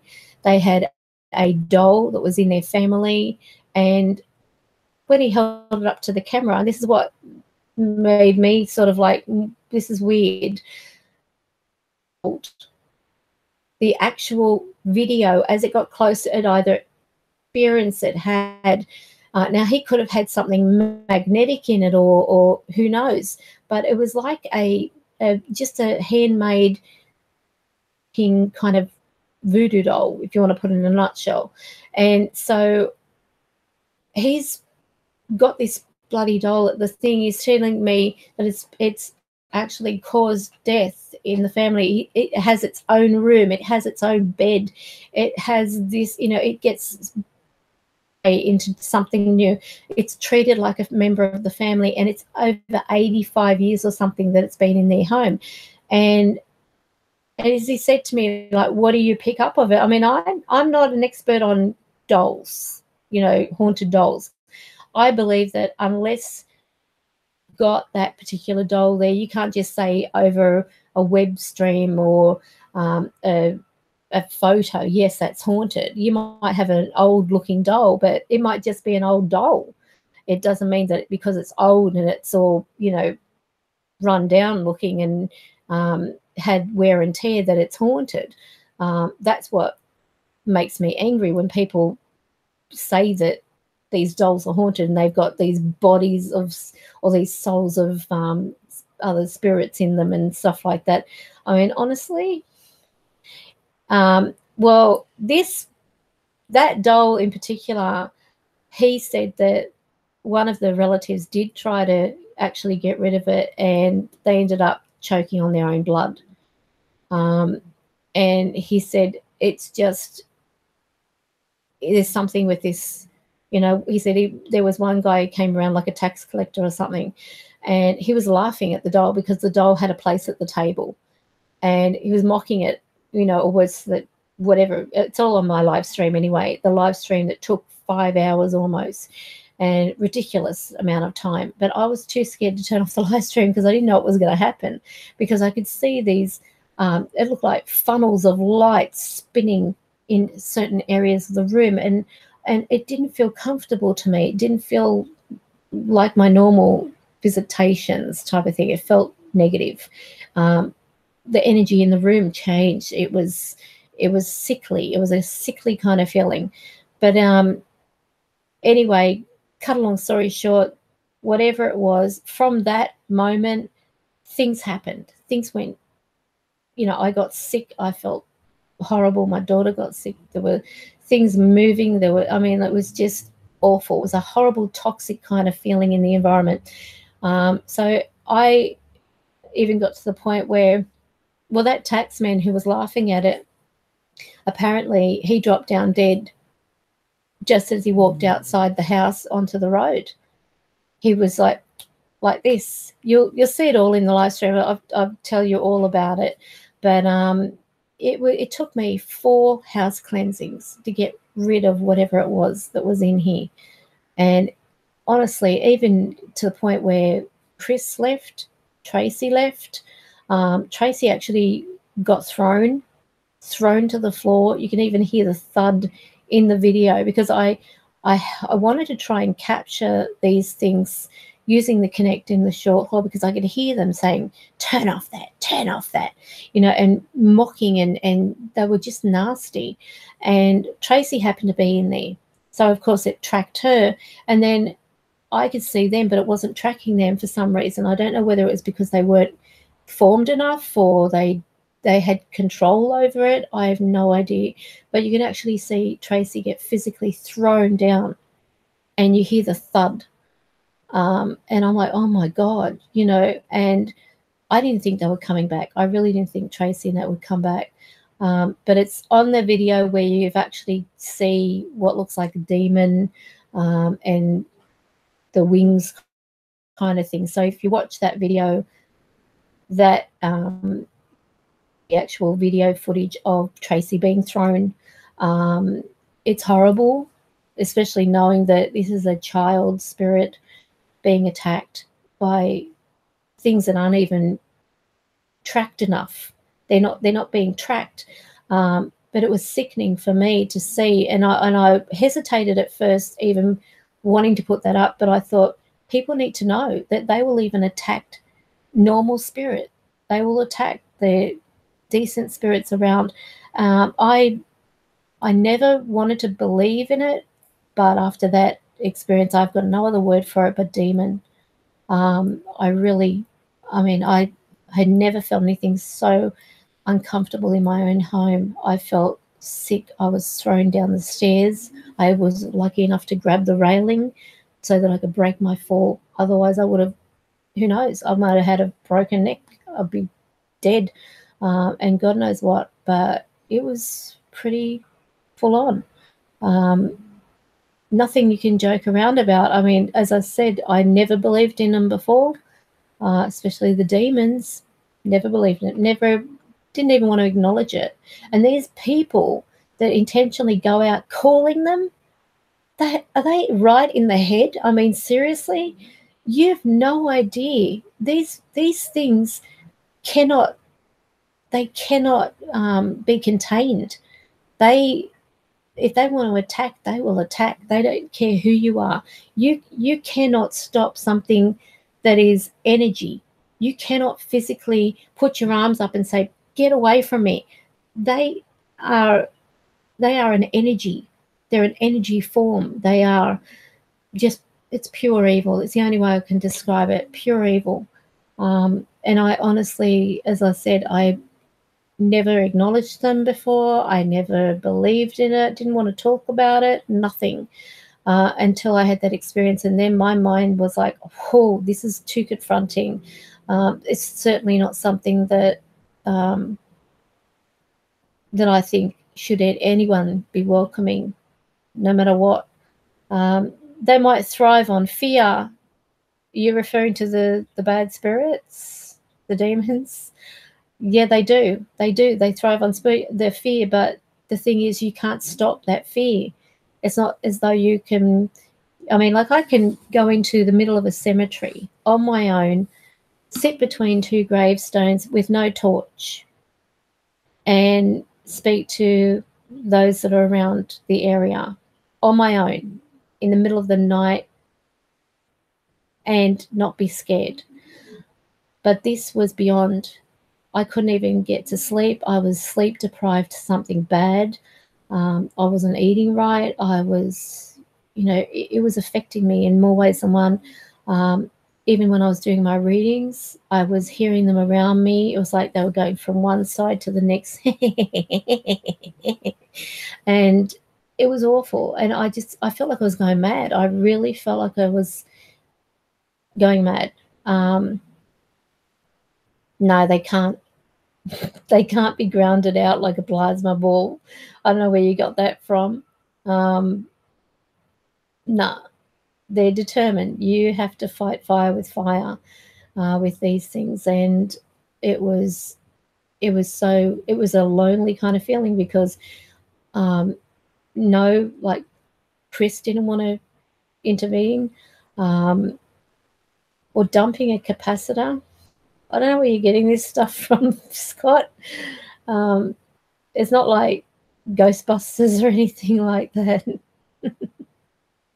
But yeah, it took 4 house cleansings. And with house cleansings, they're not just walking through the house with some white sage and, fanning it through the rooms and everything. A proper house cleansing can take up to 4 hours in an average size home. 4 hours of constant calling upon God, calling upon the angels, calling upon Jesus, the saints, and then going through the verses and setting them out. And when you do a proper house cleansing, you have to open up every area where there is a possibility of them hiding. You have got to open up cupboards. You've got to open up drawers. You've got to open up the whole area. They can hide in cassette cases. So if you've got cassette cases, you open those cassette cases. If you've got shoe boxes, you open the shoe boxes. These things will hide anywhere. They will protect their base. They will, if they are determined to hang around, you've got to get smart. You've got to be one step ahead of them. Okay, where can they be hiding? Because energy, as you saw from that video of my father's energy, it was a very small light moving around the room. They don't have to be massive. They don't have to be like a massive form of energy. They can start off really small, but you know it's a negative energy because the feeling is just unremarkable. You can't even put it into words. It is a cold, it is a sickly, it's a vile. I mean, I didn't smell rotting flesh or anything like that, but I was seeing things I didn't want to see. I wasn't being like attacked as in, you know, like with Huff where he's got them tearing his chest apart, because I don't take drugs. But this was a case of, you know, it was something that came to me because of something that was very simple. It was just a normal reading with a person who just happened to have this bloody doll. So anyone wanting to hold up a doll near me, forget it, especially if the screen rolls, then you know that doll has energy. And that's why a lot of these ones, you know, like, you know, that have the dolls in their videos and they say, oh, this is a haunted doll, or this has got a spirit. Hold it up right against the camera. If that camera begins to roll, if that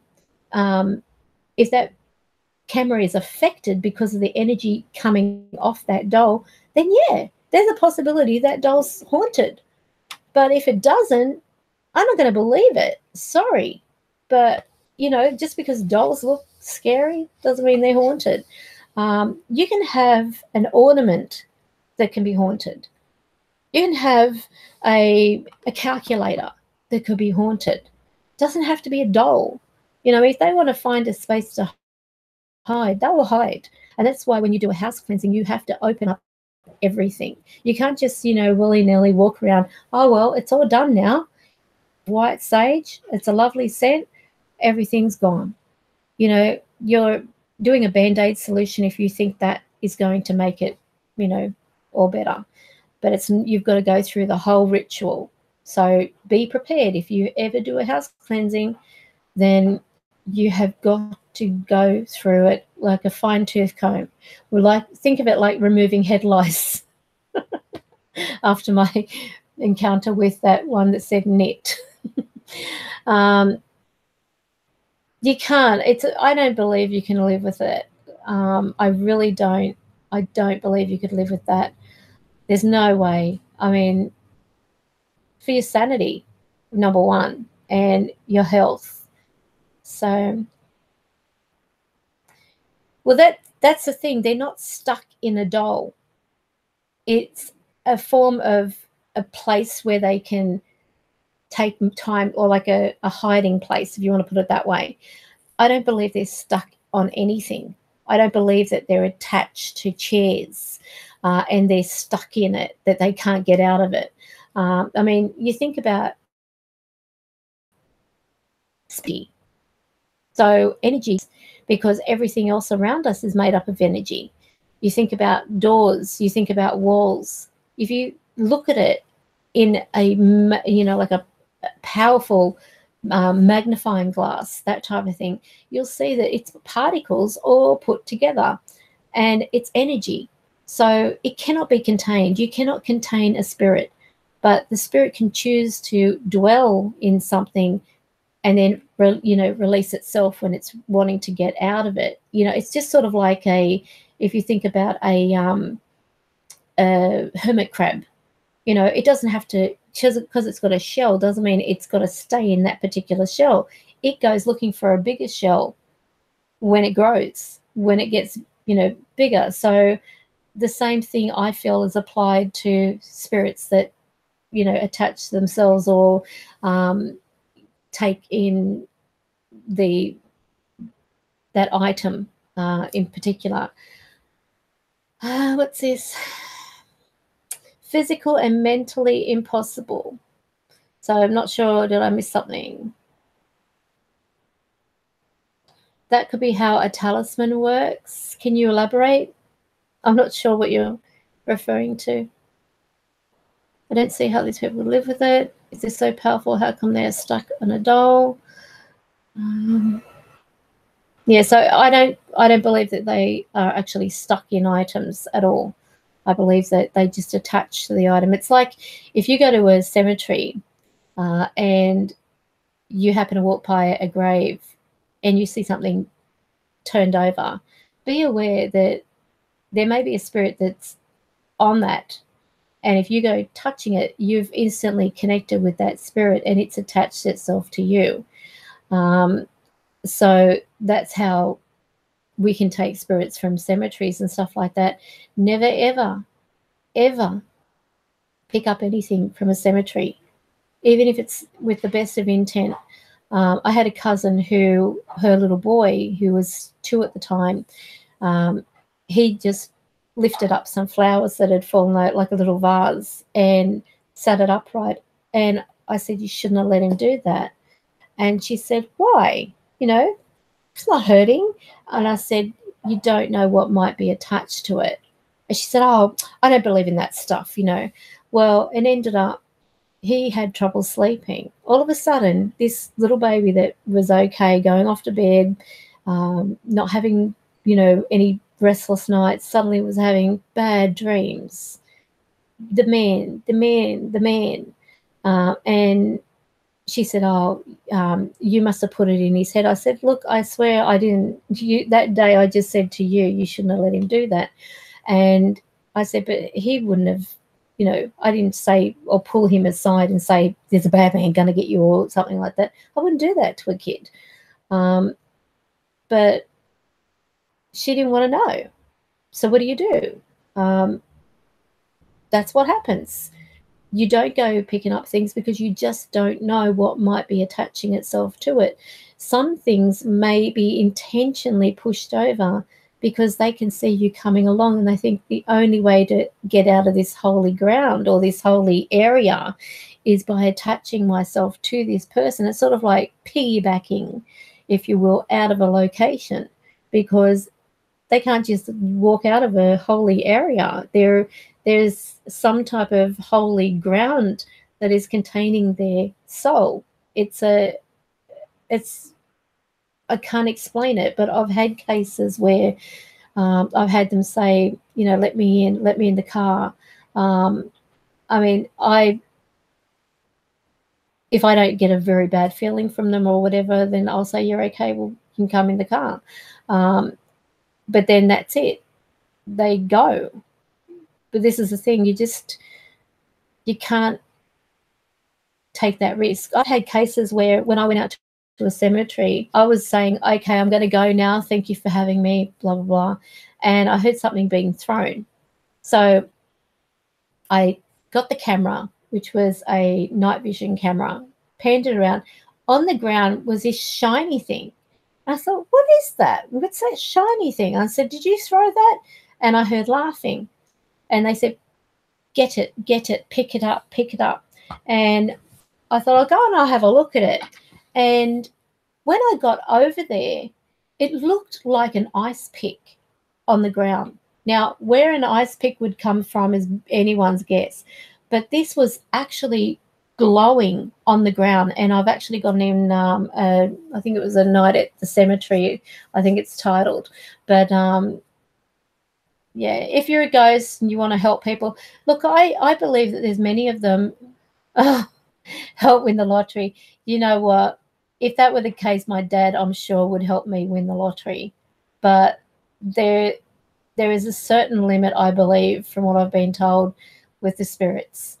We have a passage we've got to go through in this life. Our paths have already been predestined.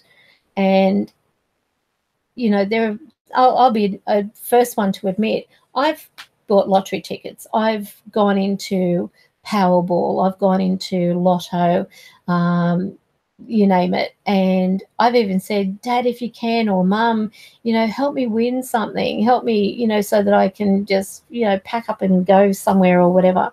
And it doesn't happen. And I remember asking my dad one day, why don't you let me win? You know, like, you'd probably know or you'd be able to influence. And they said, we can't do that. So there is a limitation that what you can and can't do. He can show himself. He can appear, that type of thing. But, you know, as far as, you know, making my life financially more easier or comfortable, that's something I've got to do. And that's probably also why, you know, with mediums and stuff like that, you'll seldom see one winning the lottery or winning lotto, because that's not part of spirit. Spirit is not, you know, get rich type of thing quick. And even with, you know, money I make, it's used in resources. It's used in, you know, paying for the phone calls I make. It's used in paying for the internet. It's used in paying the staff. It's used in the website. If we do a promotion on one of the things on Facebook, it's used in that. I mean, you have to spend like minimum $60 on one post being promoted for 1 or 2 days, and it only reaches a small portion of the people that you actually reach. It could be like a sale or something, you know, going on, or a special. So to make a small profit, and yet that small profit is actually going out on, you have people you've got to pay to be doing or handling your bookings. You've got, I mean, with Australia-wide clients, I phone them. I phone their mobiles. I phone their landlines. I cover all that. Or they pay for a flat rate and they get their booking, and that's how it is.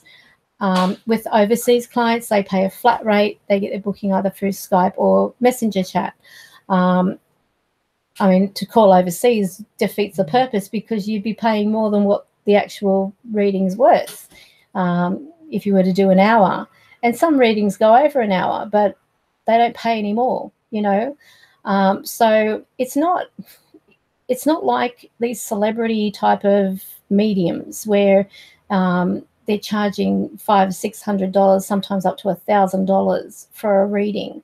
And I really don't believe that as a medium, you can just solely book a person for a medium reading, because you don't know whether spirit's going to cooperate. You really can't say that, yeah, if you book a mediumship reading with me, your loved one's going to turn up and it's all going to be happy and lovely, and, you know, they're going to come through for you. You can't promise a person that, because you just don't know. You don't know their loved one. You don't know their personality. You don't even know whether they want to talk to you.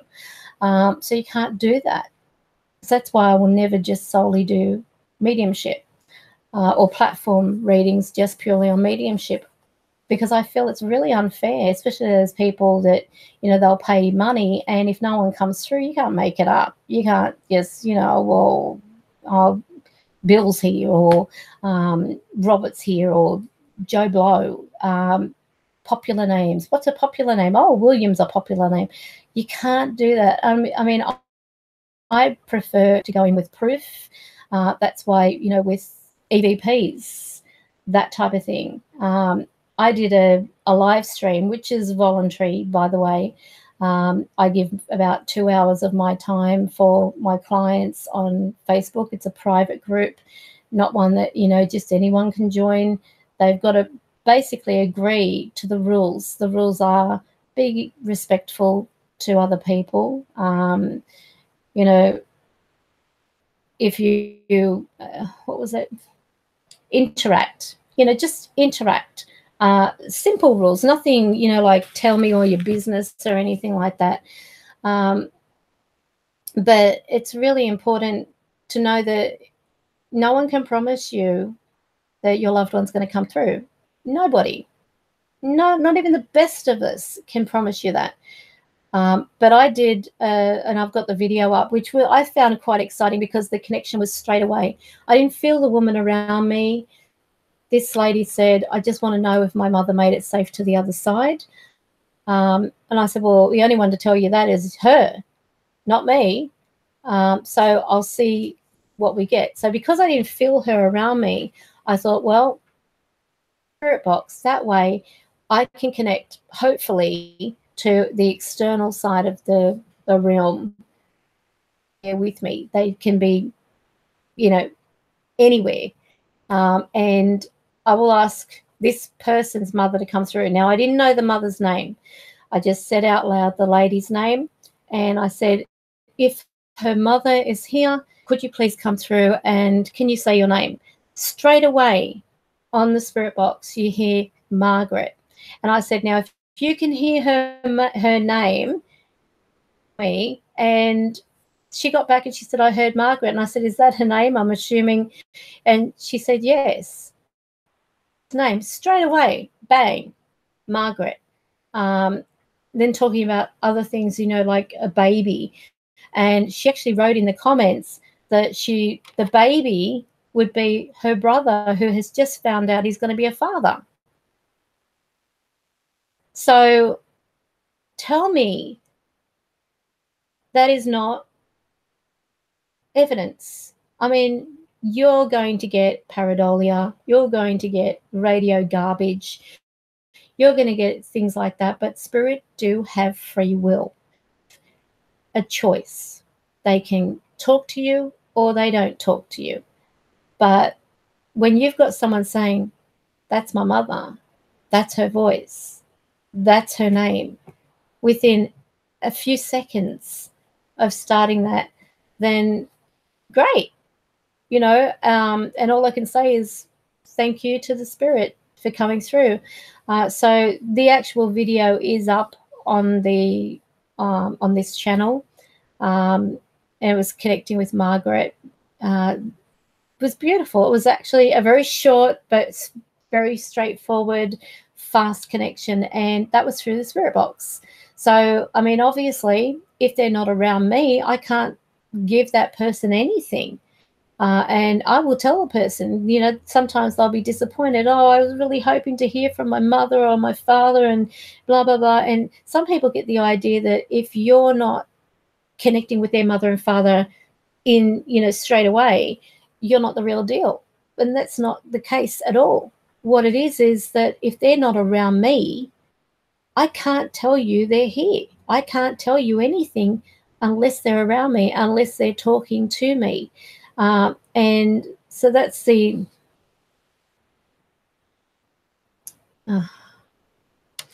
we have someone who's trolling.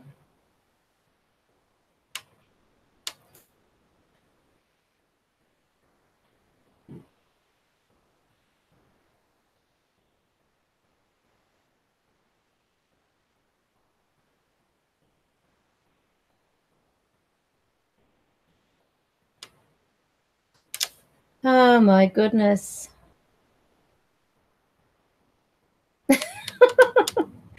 This person is, honestly, they're very simple. Let me just help this person along by reporting them.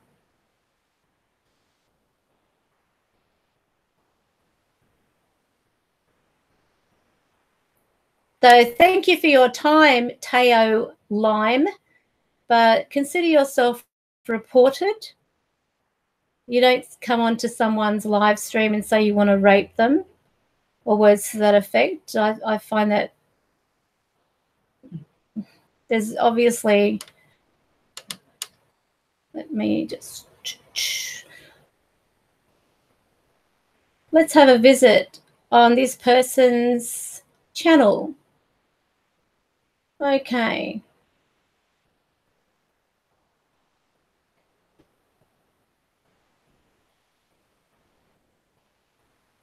From Canada. Oh, why am I not surprised? Oh, well, they're into Lego, so that says a lot about the intelligence. Sorry.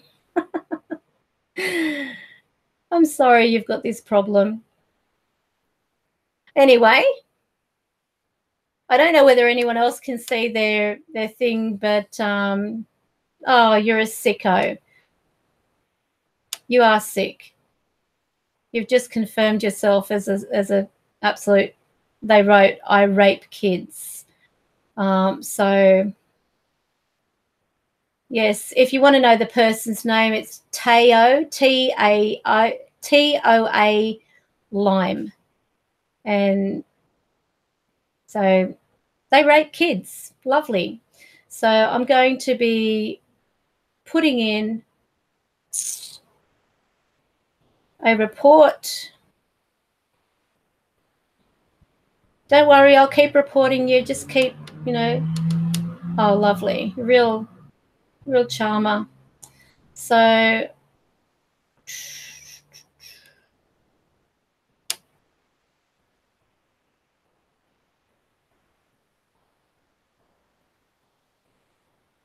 say goodbye to your channel.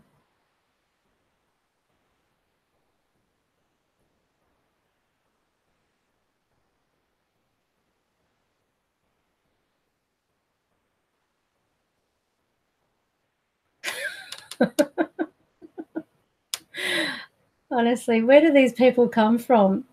There is some of the things I really do hope no one's seeing what they're writing, but I'm going to report it anyway, because they are spamming, and this is actually against the rules of YouTube. So no, I'm not going to repeat what you've just said about people who are dark-skinned. So I hope everyone's got their name, because some of the things they're saying about like racial remarks, absolutely disgusting, and also about raping children and wanting to rape me. This is the type of this is disgusting, absolutely disgusting. So I really do hope that YouTube do remove your channel, because people like you shouldn't even have the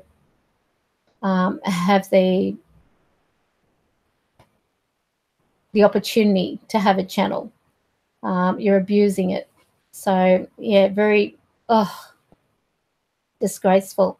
So if you want to join Tara, the page is on Facebook. It's just simply the High Priestess Studio group, but it is private, and you have to answer each of the 3 questions, not just like answer once for all 3. You've got to answer each one individually, so we know that you have abided by the rules, because it is a group. It's it is one that I just saw that, get him, Karen. I'm not going to put up with people like that. There's no need to be going into someone's live stream and getting those filthy comments for no reason whatsoever. They're just attention seekers, and they are just absolutely low life, you know, lower than a snake's belly is the way I would describe them. Some of the things that they said, I have never in my life come across such a coward to run and hide behind comments, and you know, to do that when they've got a channel, they've got an established channel, they've got over 200 subscribers, and God knows what type of subscribers they've got if that's the case. But it's disgusting, the things that they were writing, absolutely disgusting. No, he doesn't know what he's messing with, but you know, there's a thing called karma, and it'll come when he's least expected. So yeah, the doll. Oh, you're funny.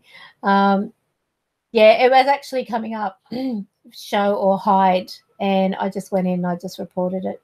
Every comment that he put up, I just went in and reported it. So yeah, we don't need stuff like that. We don't need people like that. The world's a sick enough place as it is, and to have people, you know, prove it in a live stream chat. Yeah, so if you do join, just basically go and make sure that you answer each of the 3 questions, and then you'll get accepted. So I don't know, the channel's pretty established, and for a kid to be putting all that together, maybe, but I don't know. But anyway, let's move off this. You know, he's got enough attention as it is. He'll be getting some more attention from YouTube. So I'll leave it at that. So talking about the supernatural, monsters, mysteries. Does anyone have anything that you want to speak about? I have no idea, Tara, if you need a computer to join the group. I have no idea, to be honest. I just go on and try to do a live stream through Facebook, and it's so weird. I mean, on the live streams, a lot of times I get a lot of, I mean, I'm using the exact same camera as I do on the Facebook live stream, and everything goes funny. Whether it's just Facebook, I don't know, but there have been times where I've actually had things appear beside me. An orb appeared to sort of like manifest and then go into my head. And I thought it was Chris moving past me because he was behind me before. So I said, you know, when I felt him go past me, I said, did anyone see, you know, Chris? And it turned out when I looked back at the footage, there was an orb. So there you go. But anyway, actually, it's quite late. It's 2:02 a.m. in the morning here in Sydney. So I think it's my cue to end the live stream. I've been on since, what was it, 10:10. So that's quite a fair bit of time on here. But I hope you've enjoyed it. I hope you get a lot out of the live stream. Feel free to check out those videos. And also just remember, if there's someone doing a live stream and they're using clickbait, bring it to their attention. You know, tell them that you're not going to stand for clickbait, because this is your time they're using on false pretenses. So unless they're going to physically show some evidence in that live stream, they shouldn't be putting that as a title. So anyway, on that note, have a great weekend. I'll catch you all next Friday with order. And if you've got any suggestions for next week's show, let us know and we'll look into those and use them as topics of discussion.